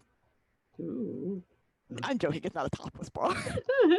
It's just a regular. It's like, and the thing about the Saint Marie is it used to be a slightly fancy. It was like one of the It's the nicer bar in Gelsbar, or it's one of the nicer bars in Gelsbar, but also it's kind of a hole in the wall. Like, it's nice for Gelsbar, it's a hole in the wall for Ardell. Yeah. It's like this tiny, cramped, it's tiny and cramped, but well lit bar that literally just has like a bar and some benches. And like that's pretty much, and like maybe some tables for you to sit at, but it's literally meant for you to get a drink with your friends, and then like that's it. Like they serve like the Gelsbar the Axia version of like fish and chips. Like they don't serve real food. They serve like snack food, like things that you can eat. Chicken tenders. Like they serve things you eat with your fingers and dip them in sauce. It is not fancy. Type place. But Kira, you will know from previous just knowing of the city of Gelsbar, the town, the section of Gelsbar that you're in, that it is a oh, sorry. Thank you for the donated subs. I appreciate that.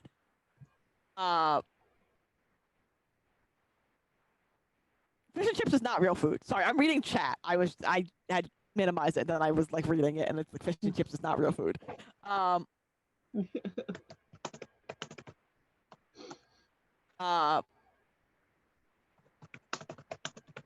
right, sorry. My point is, so the Saint Marie bar, is they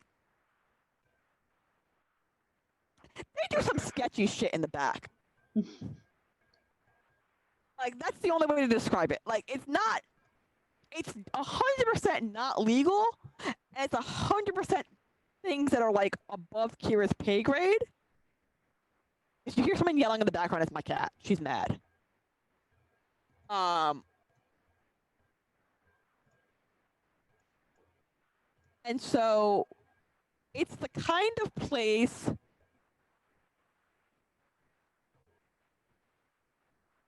that has sketchy regulars, but also like the new kids who think they're like hot shit would go.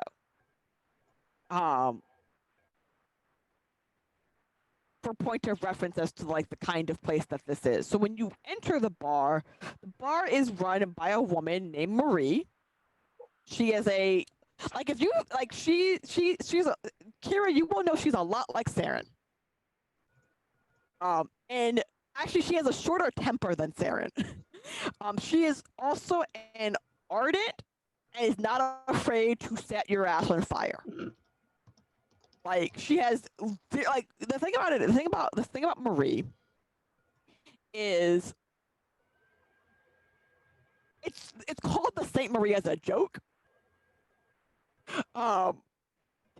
Because let's not go into that. Let's not go into that unless someone cares. I doubt anyone cares about my weird backstory world building shit that I do in my head. Okay, or you could tell me why it's called Saint Marie though. Okay, so it's called the I Saint want to Marie. know. So back in the day, when in regular human world, not in Axia, sometimes saints were martyred by being set on fire. It's called the Saint Marie because it's named after Marie, who likes to set people on fire in retribution for an ancestor that was set on fire. It's not nice. It's not a nice joke. It's like it's one of those that don't ever mention that it's called the Saint Marie to Marie because she's the one who can make that joke. I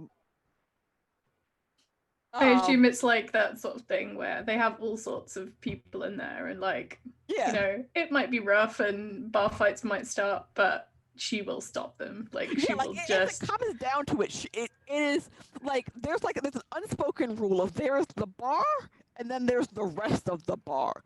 Do not cross the bar or do not make Marie cross the bar. So long as she's on the other side of the bar, you're fine. If she ever comes across the bar, you have a problem.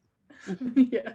And so she isn't the kind of person who cares about the sketchy shit that happens in the back, so long as the sketchy shit in the back doesn't require her to come across the bar. Yeah. Like if you can't handle your shit, she will handle it for you. And don't make her handle it for you. Like, do not under any circumstance make her handle it for you. And so when you enter the bar, she'll look up and she's like doing the old traditional bartender thing of like wiping down the counter. But instead of wiping down the counter with a dirty rag, her counter is clean. It is sparkling, like there's not a single like cup print. It is a well waxed and maintained bar top. When she sees you, she'll look up because it's like, what time of day do you think it is? What time of day is it, basically?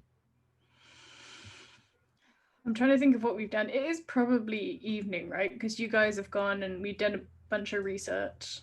Well, no, it might be the next day. Actually, I think that's true. So if it's the next day, it might be late afternoon coming into dinner time? Yeah, okay, we'll say late afternoon coming into dinner time. Yeah. Time has no meaning in games, let's be honest. It's whatever time I fucking feel like it is. Whatever time is convenient.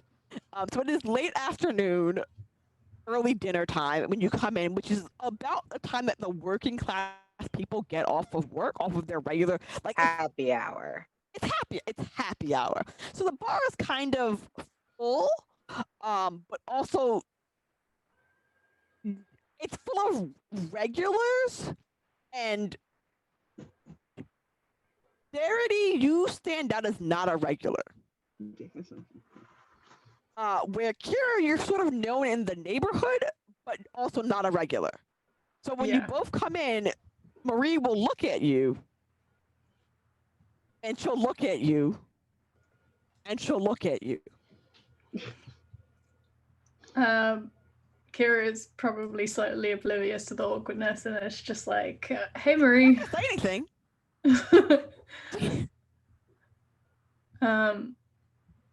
And there's a couple people that you recognize, like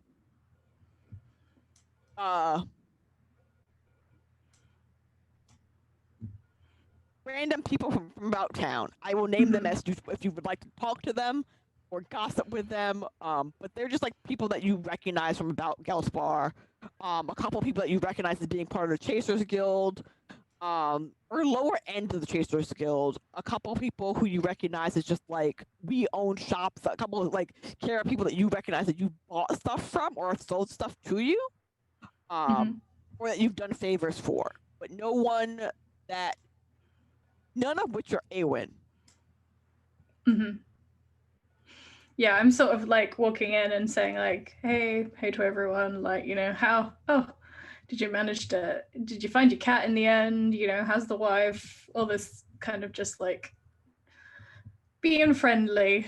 Everyone sort of everyone happily makes small talk. No one questions why you're there. I think, should we pull up? I'll look at Verity and be like, should we sit up at the bar? Somewhere where we can get a good look at like who might be coming in and out, I guess. So yeah, the bar, like the middle back of there are two entrances to Marie's place. There's the front door, and then there's the service door. The service door is the door. So it goes. There's the bar. There's the back room, and so the back room has a door that's a service door where they keep all the like kegs of stuff. And then there's the front door, which is the one that everyone's supposed to use, but occasionally people will exit through the service door. They won't enter through the service door, but they will exit through the service door. Like and the kitchen is downstairs. The kitchen is in the basement. Don't ask me questions. It just is. And the best place to sit would probably be the back corner, which is currently unoccupied because the bar isn't packed enough to like get people. Like the back corner is like a good spot if you're watching the doors, but not a good spot if you want to like congregate with people because you can't really.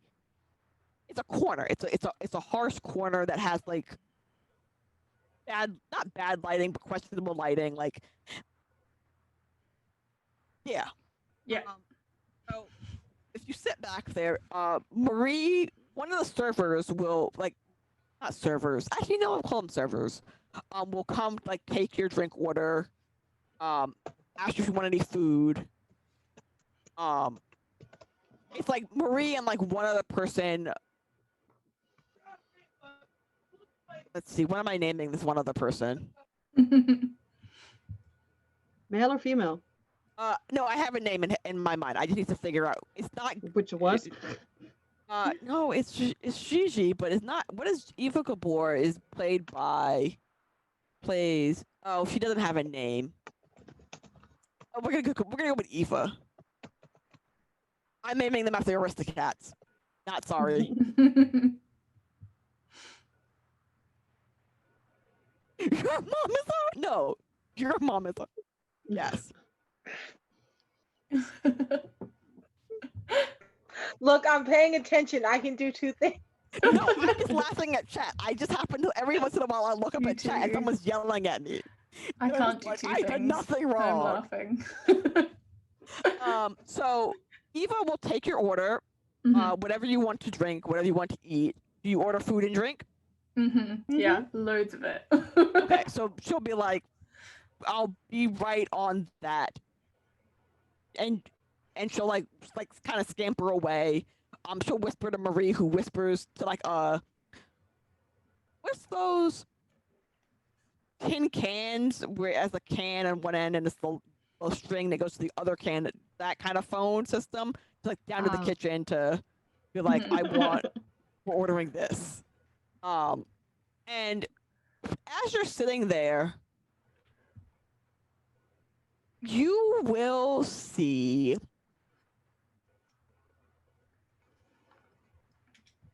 you'll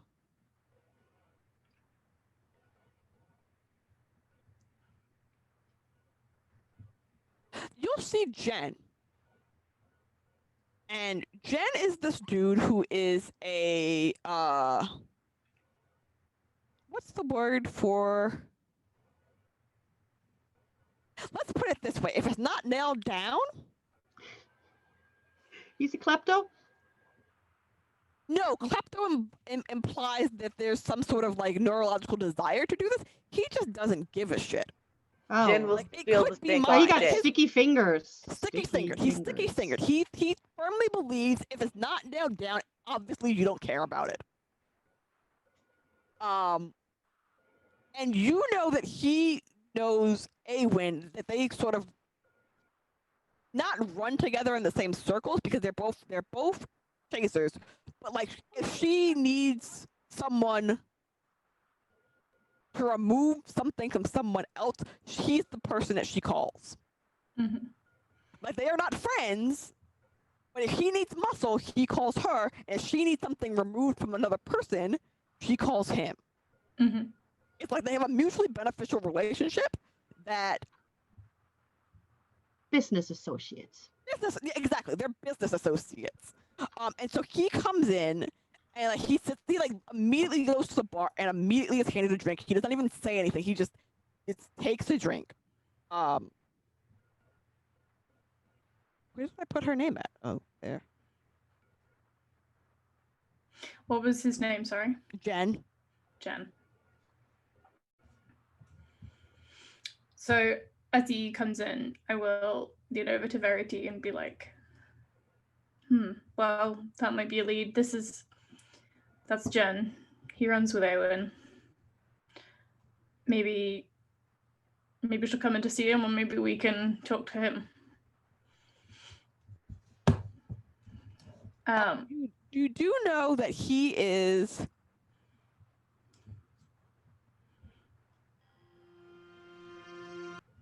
Yeah, no, that's actually no, that's it. That's all you know. That the two of them are business associates.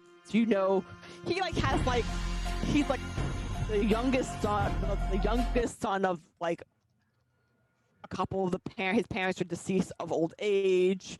He lives on his own. He has no special person. He regularly visits. Okay. He regularly visits ladies of the night, like regular person. And he will. So I'm gonna assume that the two of you approach him together, or does Verity need to make a?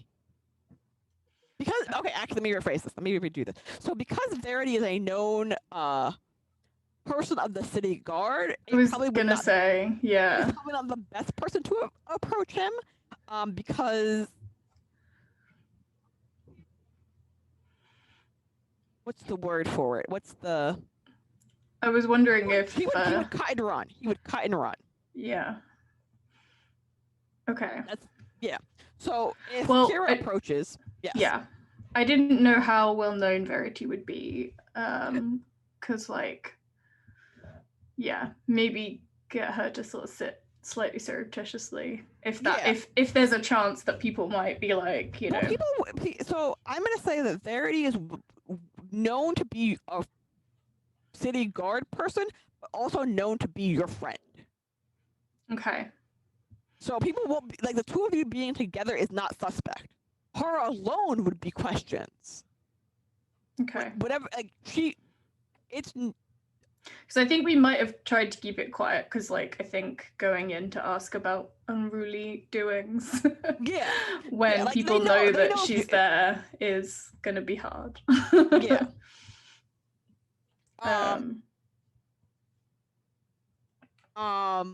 Okay. So are you approaching him? Are you approaching our good friend Jen?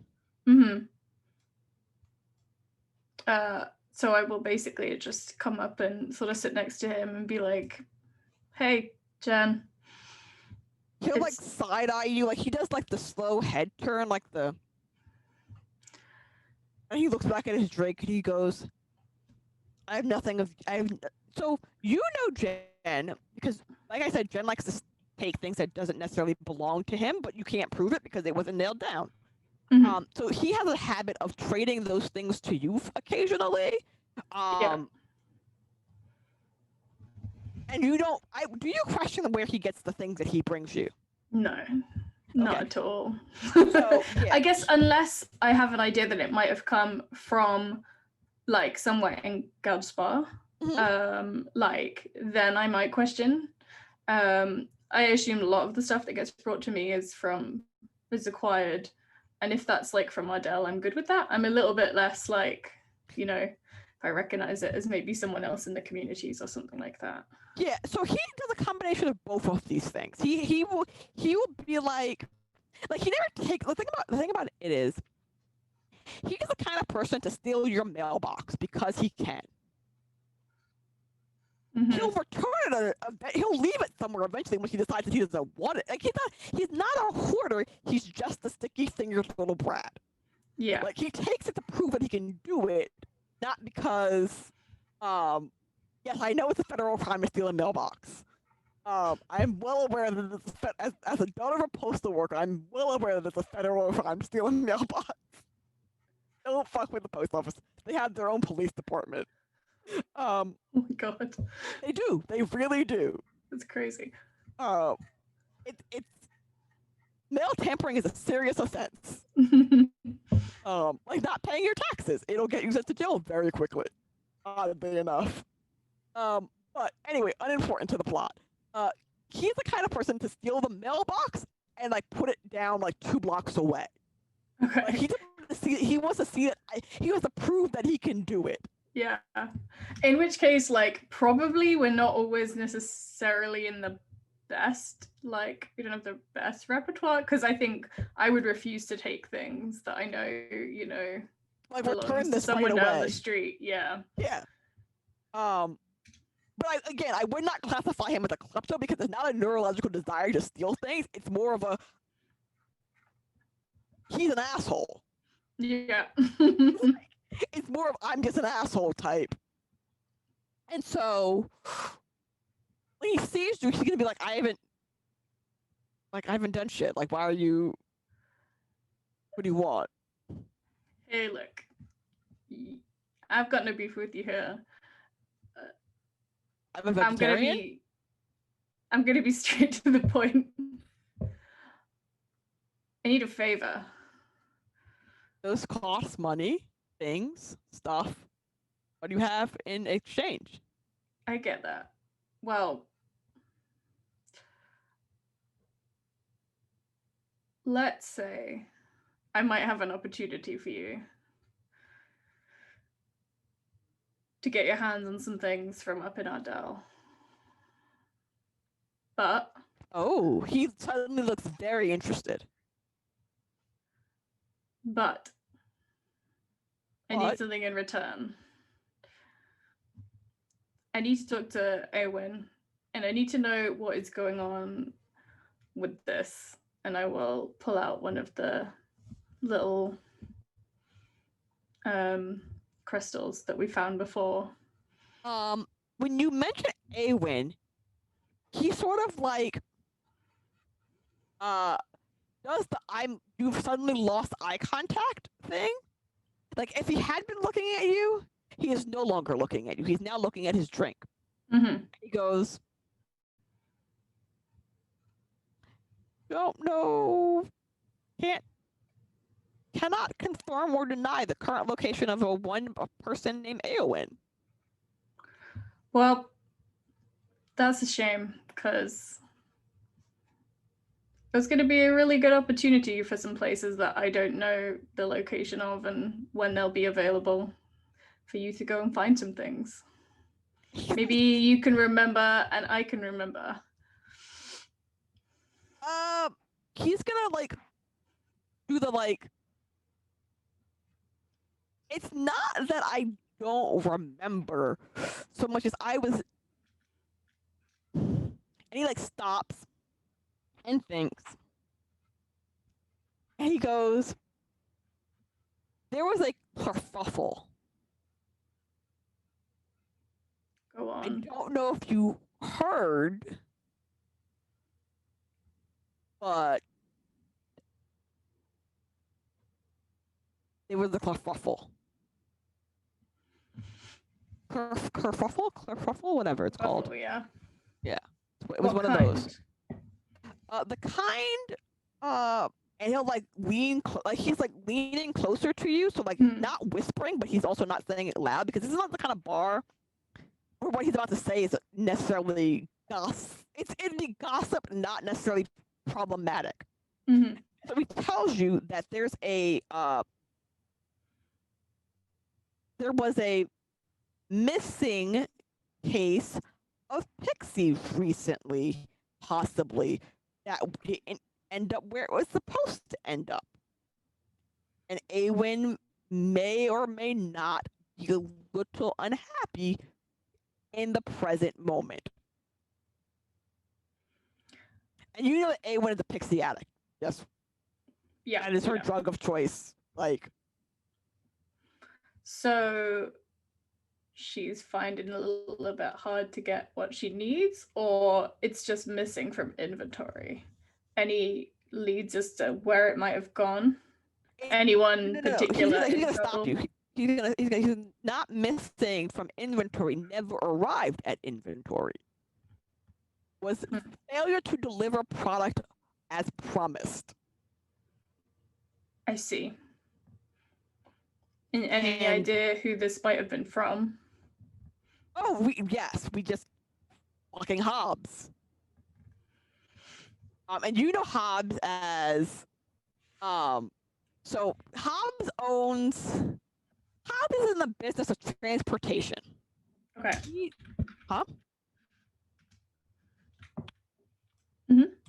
He's in the business of transportation. He's in the business of taking object A from point A to point B, whether it be people, things, or stuff. Yeah.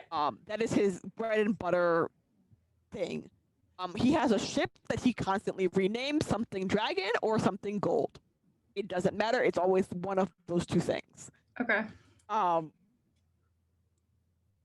And you also know he is on the questionable side of reliable. But generally speaking, Awen is scary enough. He does what he's not going to be questionably suspect with her stuff. Yeah. But Jen is telling you he was questionably suspect with her stuff, and Awen is currently unhappy. Yeah. Okay. Well, that is not good news for Hobbs.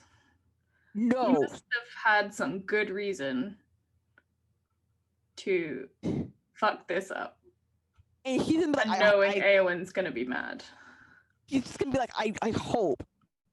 He's like, and he makes like a whatever the Axia version of the sign of the cross is, whatever the Axia version of God is. Like, I pray to God, whatever he did was worth it because she is PICKED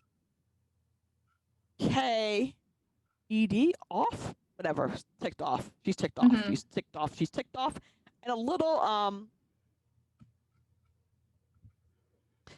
Let me think of the right word that fully encapsulates the murderous, but also she's a little stabby. And by a little stabby, I mean not light stabbing. I mean like, I will shank a bitch in the kidney. It must have been a real good reason.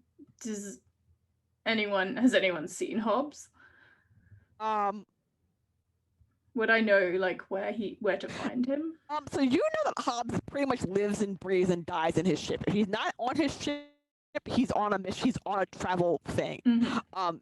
You don't know if anyone can't find Hobbs, you also would not know where to find him because he's not the kind of person to hide.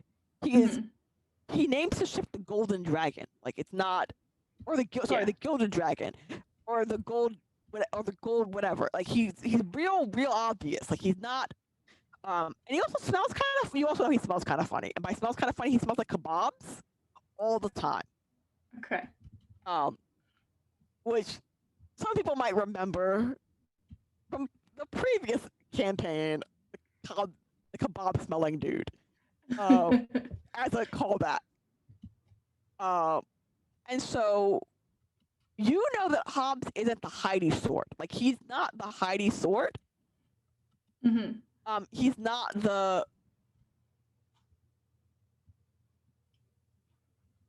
He's not reliable, but he's not going to stiff a customer unless it's for a real good reason, like a real good. Someone paid me a lot more money than you're currently paying me, or is less likely to, or more likely to kill me than you are. Those are like money or fear are the two things that motivate Hobbs. Yeah, that makes sense. So, do you know where? I mean, surely the main suspect here is whoever he was picking up this shipment from. You know who that is? He'll like do like the hand wavy, like someone from, I'm gonna call it Skyfall. Skyfall is another, and so you know Skyfall is another floating city that's just like off in the distance. Not off in the distance, but like it's another one of the floating cities that has a crystal that holds itself up. It's not, like not Axia. It's another continent city in Axia. Like it's just and they report that he arrived, collected the material, and departed. And it was reported, Jen will tell you, that he arrived in Gelspar as intended, and then he is not here. But his ship is here. And our stuff isn't on it. Well, it doesn't sound like Hobbs to me. He would know what Eowyn would do. Well, he didn't bring it, so I guess, I don't know. So Jen will... Oh, sorry. No, so go ahead. Jen will tell you, I have two suspicions, two thoughts. He's dead, or he's dead. Because he is not here with his ship. And our stuff is not here either. That would be my worry too. Now, I guess the question is, I'm going to lean in closer and sort of be like, you know, I see a lot of what comes in and out and around this community in Geldsfar. Was this by any chance something a bit new with this pixie? A bit different? He's gonna like Pixie isn't my two questions. One, do you have anything in your pockets? Yeah. Well, I've got like a little backpack, and I think I probably have some of the other crystals. I threw them in my backpack last time. So okay. Yeah. Well, okay, so two things will happen. He will general stuff. He will slide something that belongs to you across the counter. And be like, Pixie isn't my preference for things. So Eowyn would be the one to ask about that. But also don't fuck with her Pixie. Okay. And he'll be like, last I heard, Eowyn was looking for Hobbs. Where she is a mystery as much where he is. Hopefully you find him before she finds him, or you find her before she finds him. Just find... Yeah. He'll just like stop, yeah. Hero will sort of snatch up the thing that he's slid back across. It's like the equivalent of like your like state ID.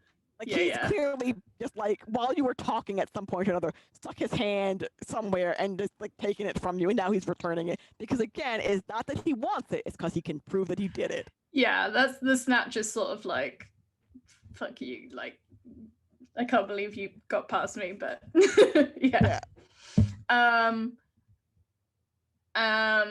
Kira's gonna be like, okay, I get what you're saying. Pixie's not your thing. Correct. And, you know, who's best to stay out of the way of Eowyn with who they're angry at. Mm-hmm. But I'm just saying, you know where I am. You know my shop. If you happen to find anything more about Pixie, if it becomes any more of your deal, I might have some info on some houses in Ardell that are going to be pretty lax on their guard in the coming week. Maybe I can share some of that He with once you. again looks very interested. And you can okay, so here's the thing. You can see, because he's not subtle. He's not smart, but he's not subtle. You can see the wheels turning in his head as he's trying to decide whether to lie and say he knows something more than he does, or actually go research to do the thing, because you've thrown a challenge to him that he would like to respond to, I guess is the best way to put it. But he doesn't, he realistically. Yeah, let's be honest, you know, it's risky sharing information sometimes, and it's a risk for me to tell you what I know, and it'd be a risk for you to get more in the Pixie game, but you know where I am if you happen to come across something. And he'll nod, like, if I happen to acquire some goods that are not my normal wear and some info, then I will be delighted to hear more about these places of residence. Excellent. He'll go back to his drink, not dismissing you, but throw back his drink. I'm gonna be like, Marie, get another one for Jen. It'll be on me. And she'll just nod. And she hasn't been eavesdropping per se on this conversation. She's just at the bar, just doing regular bartender things. And she will say, if she'll say to you, because she.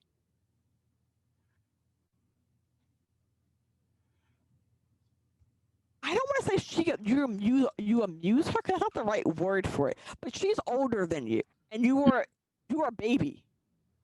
Yeah, very much so. She's gonna tell you that she's gonna basically say, she's going to outright state, if Eowyn is in a mood, I would not. Whatever you're doing, whatever you're trying to do, don't get between. I would not recommend getting between Eowyn and the thing that she is currently in a mood about. And you will know from just town gossip, just regular things, Eowyn and Marie are not friends. If Eowyn came into the bar, it's like a 40-60 chance of Marie coming over the counter. Okay. Kira. And Kira winning. Kira, like you say, is a bit of a baby, and she just doesn't really understand fully the extent of stuff she's messing in, honestly. Yeah, no, that's valid. So she's sort of gonna say to Marie, I know. Thanks for looking out for Marie, but you know me, I'm fine. Do I ever get in trouble? Yes. It's a blunt yes. Okay, well, sometimes, but I'll be fine. And if I get into fine. I will, promise. And any trouble, I can always come to you. Right? She'll be like, so you know Marie doesn't leave her bar. Yeah. This is her place.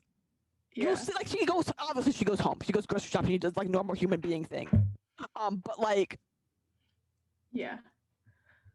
Kira's gonna be like, I'm kidding. I'll be fine, honestly. I know not to mess with stuff. Okay. Kira says, knowing full well that she's gonna go mess with stuff. No, Marie's gonna not, knowing full well you're gonna go mess with stuff. She's doing she's doing the adult thing of I told you. So later I can say I told you so. And she's like, if I happen to see Hobbs, I will let you know. That would be good. You know where to find me. I will send, and she'll look at Eva. If I see Hobbs, I'll send Eva. If I see Aelwyn, I will not say. I will. Do you want me to tell her that you're looking for her? I guess we'll leave it for now. I think we're good. Smart choice. Good choice. I appreciate. I so not approvingly like yes. That is the good correct answer. Kira will be like, "Hey, look, you know me. I know what I'm doing." Yep. Thanks for everything. Thanks for the food. We're gonna be off, and I'm gonna like run over to the excitedly feeling like I've made a breakthrough to get Verity, and head back probably to find the other two, and share the news. Okay. And so, when you, where would you like? Okay, so Kira's shop or Saren's shop? Where would you like to gather?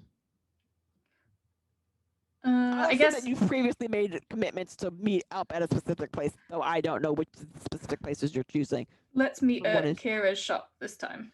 Okay. Yeah. So we can be there. Yeah. Sorry. Go ahead. No. I was just saying. I was gonna say. So you arrive back at your shop. Verity, I will say, says she's gonna go investigate.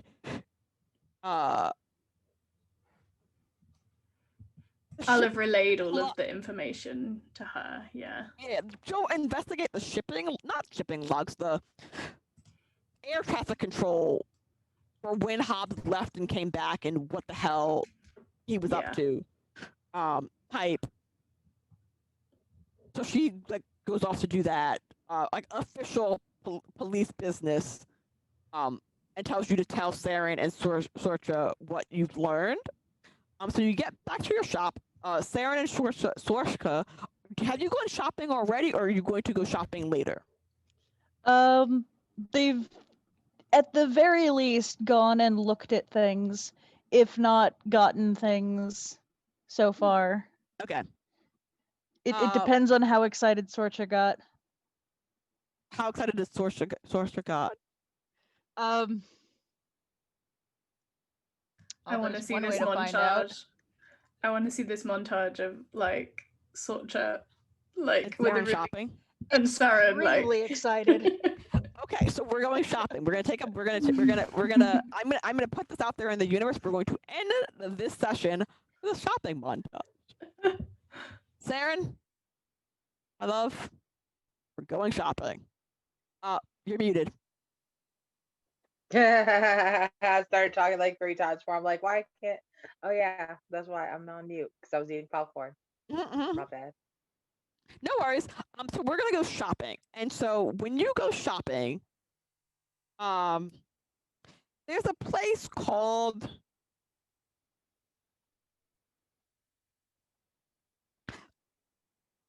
How fancy are we going? Are we going Met Gala fancy, or are we going inaugurational ball fancy? Ball, not gala, probably. Classic, or flashy? I mean, Sorcha's probably going to go flashy because that's Sorcha, but whatever Saren wants is gonna be cool because I want a black leather suit. Oh no! I want a dude suit, black leather. A zoot suit? A dude suit. A men's suit. A black leather. Suit. I was just like, that'd be hilarious. If anyone knows what the zoot suit is, think of what year is that? What year was that? The 30s? The 40s. It was the 40s. Yeah. It's the thing that It mobsters was in the the late 40 war. 30s, early 40s. Oh, they were riots. They were banned during World War II. Anyway, unimportant. So when I would say you go to a place called Madame Mim's meticulous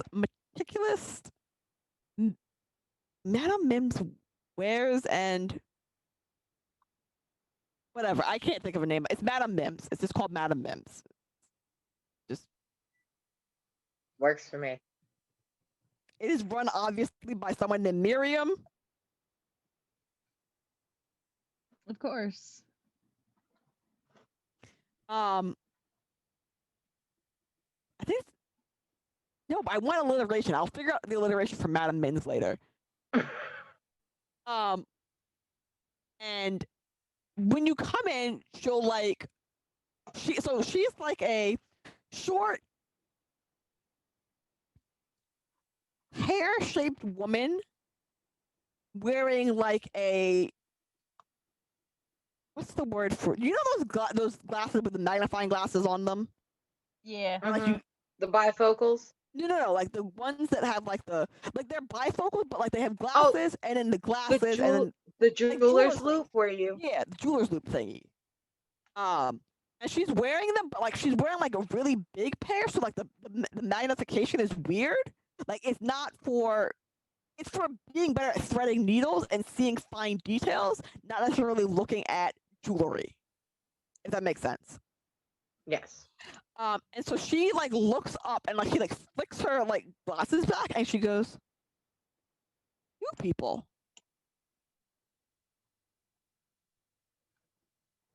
I don't think she knows you, so. Yeah. Sorcha's pretty all over the place with shopping. Yeah. Like if she knows you, it's by yes, that is the direct decision that I was making. I love Madame Mim. She's my favorite. Second favorite, actually. But she's gonna be like, "How can I assist you, lovely ladies, today?" We are going to a party, and we have to look amazing, but comfortable. Now, she's gonna look at you, amazing but comfortable. Do we have a preference to the definition of comfortable? I need a suit. I can do a suit. I don't want to be in horrible pain by the end of the night. I can do that as well. Those are two things within my collection of skills. And I want colors. Huh? And I want colors. What colors? Yes. Oh, and she'll do the oh. Well, how about we start with, and she'll gesture to you, Saren, the tall one. And she'll like gesture to and she starts to gesture to like one of those step stools that you step on to like be measured, but then she realizes that you're too tall, and so instead she steps on the step stool so then she can be the right height. And she like snaps her fingers and like not magically, but like as she snaps her fingers, like a like measuring tape appears sort of in her hand, like not magically, but like it was up her sleeve type magically appeared. Like she's prepared and she starts like breaking out the measuring tape and measuring things, and she goes, "So who's holding a party?" And she's not making small talk as she measures you for this suit. And she goes, "Do you want double-breasted, single-breasted, long suit?" Like she's just asking you like a bunch of do you have a preference to material? Leather, extra pockets, morning suit, black. Interesting. That'll all leather or just leather jacket? All leather.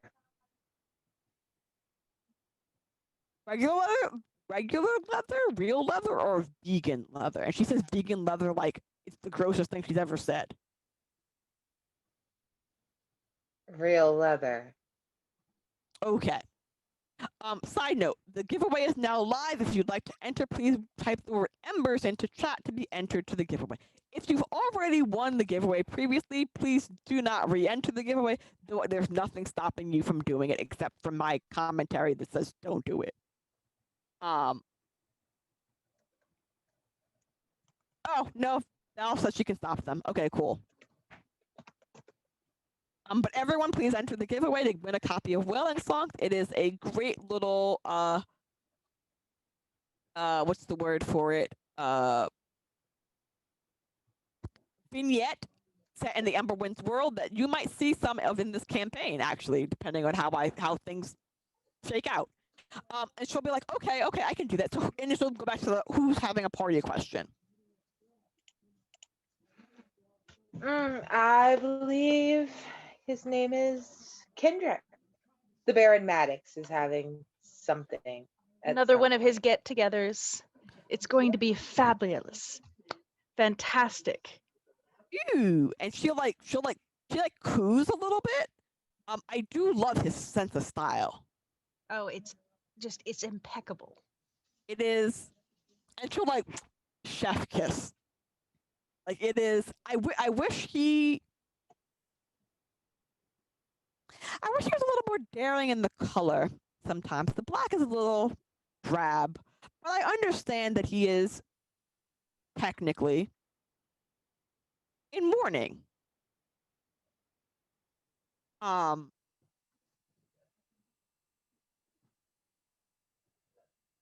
Yes, what happened was very, very sad.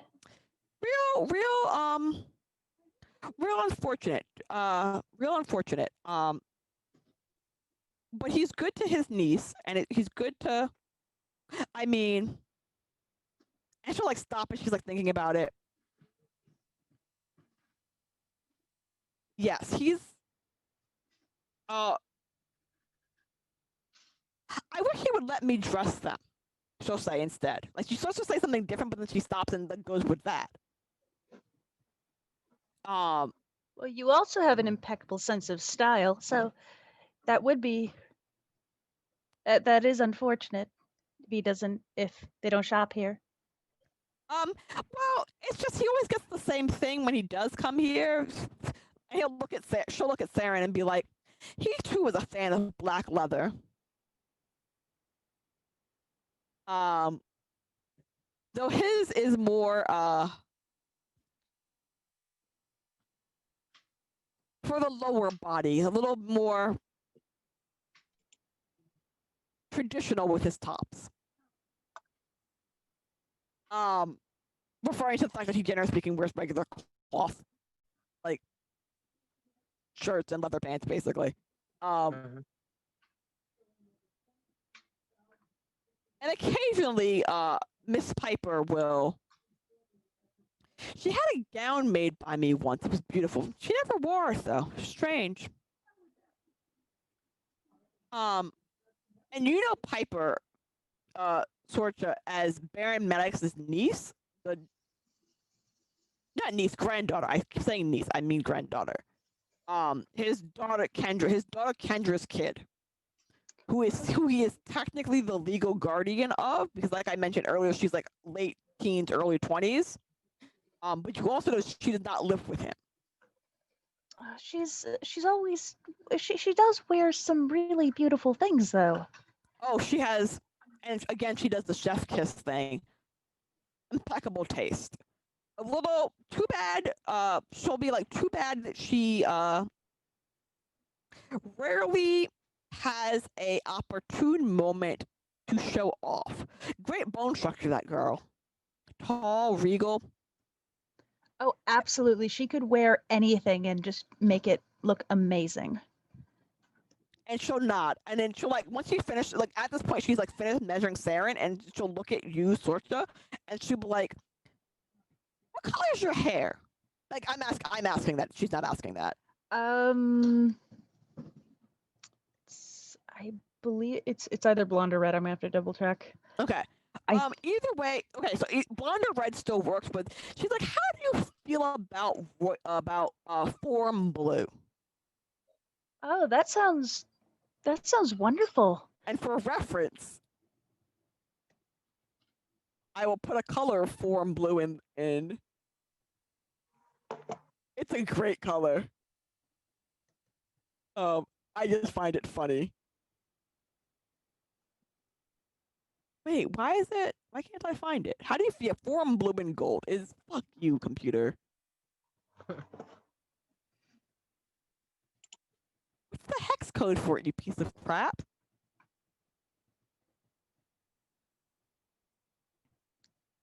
Okay, whatever. I'm just gonna post this link and then click on the link and then you can see the color, but it's not.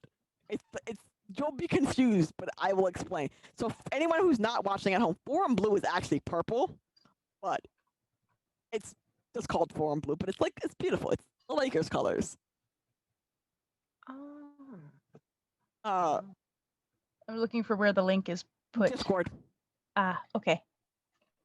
And so she will be like, I feel like you'd look good in a regal purple, a regal blue, and a gold with gold accents. How do you feel about that? That sounds lovely. Maybe with some feathers to accent it. Ooh, feathers. And she's like grabs a piece of paper, starts like coloring, like drawing on it, and like she like sketches out this dress that like it's like a I can't draw, but like it goes like curvy, like like loose shoulders, like swooping collar, with like feather. Check Discord. Yeah, like that. But like instead of the feather part being up there, the feather part's at the bottom, like at the waist. So like it's like a feather skirt with like a swooping collar that's like it's like cloth top. Anyway. So I love it. It's perfect. Do you know who else is going to be? Like, she'll return back to the gossip of who's like going to be at this party. Do either of you have any idea? I wonder if, and she'll mention, she'll be like, I wonder if, who can I conscript for this game? I conscript. I wonder if the Lee family will send someone. Oh, I do hope so. It's been a while since they attended any parties, but this is such a big one. I can't imagine they'd miss it.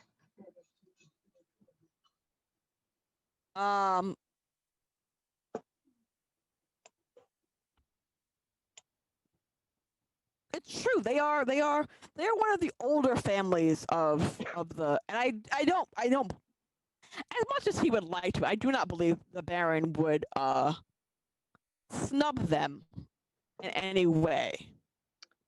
Oh, absolutely not. Not on such a big event. And it would be absolutely scandalous if they missed it. She'll nod. And she'll be like, do you know when it is? And this is the point in which you tell me how much time you want between now and the party. I'm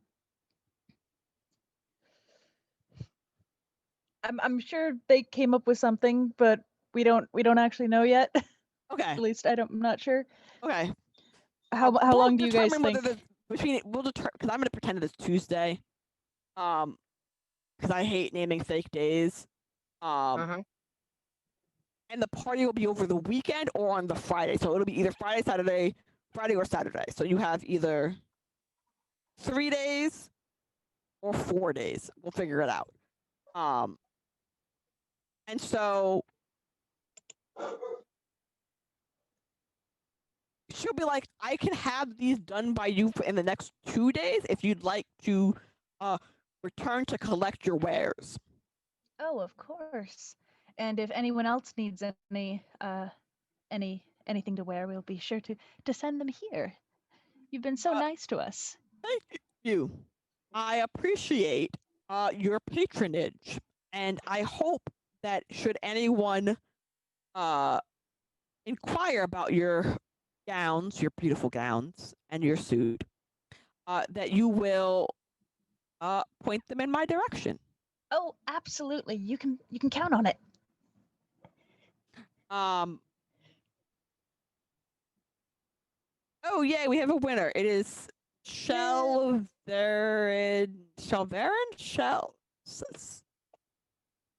No.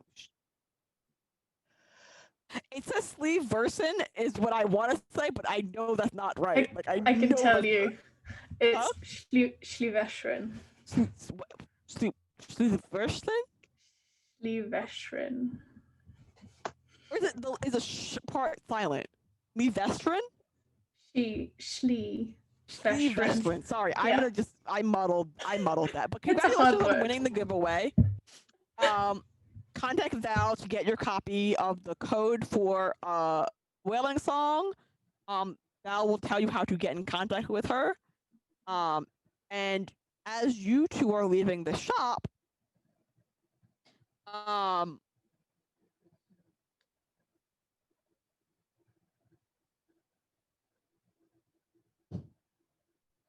you head back as you're leaving Madame Mint. I think it's time for you to head back to. I think, unless there's something else you want to do, to head back to not to Verity, to Kira's shop. Correct?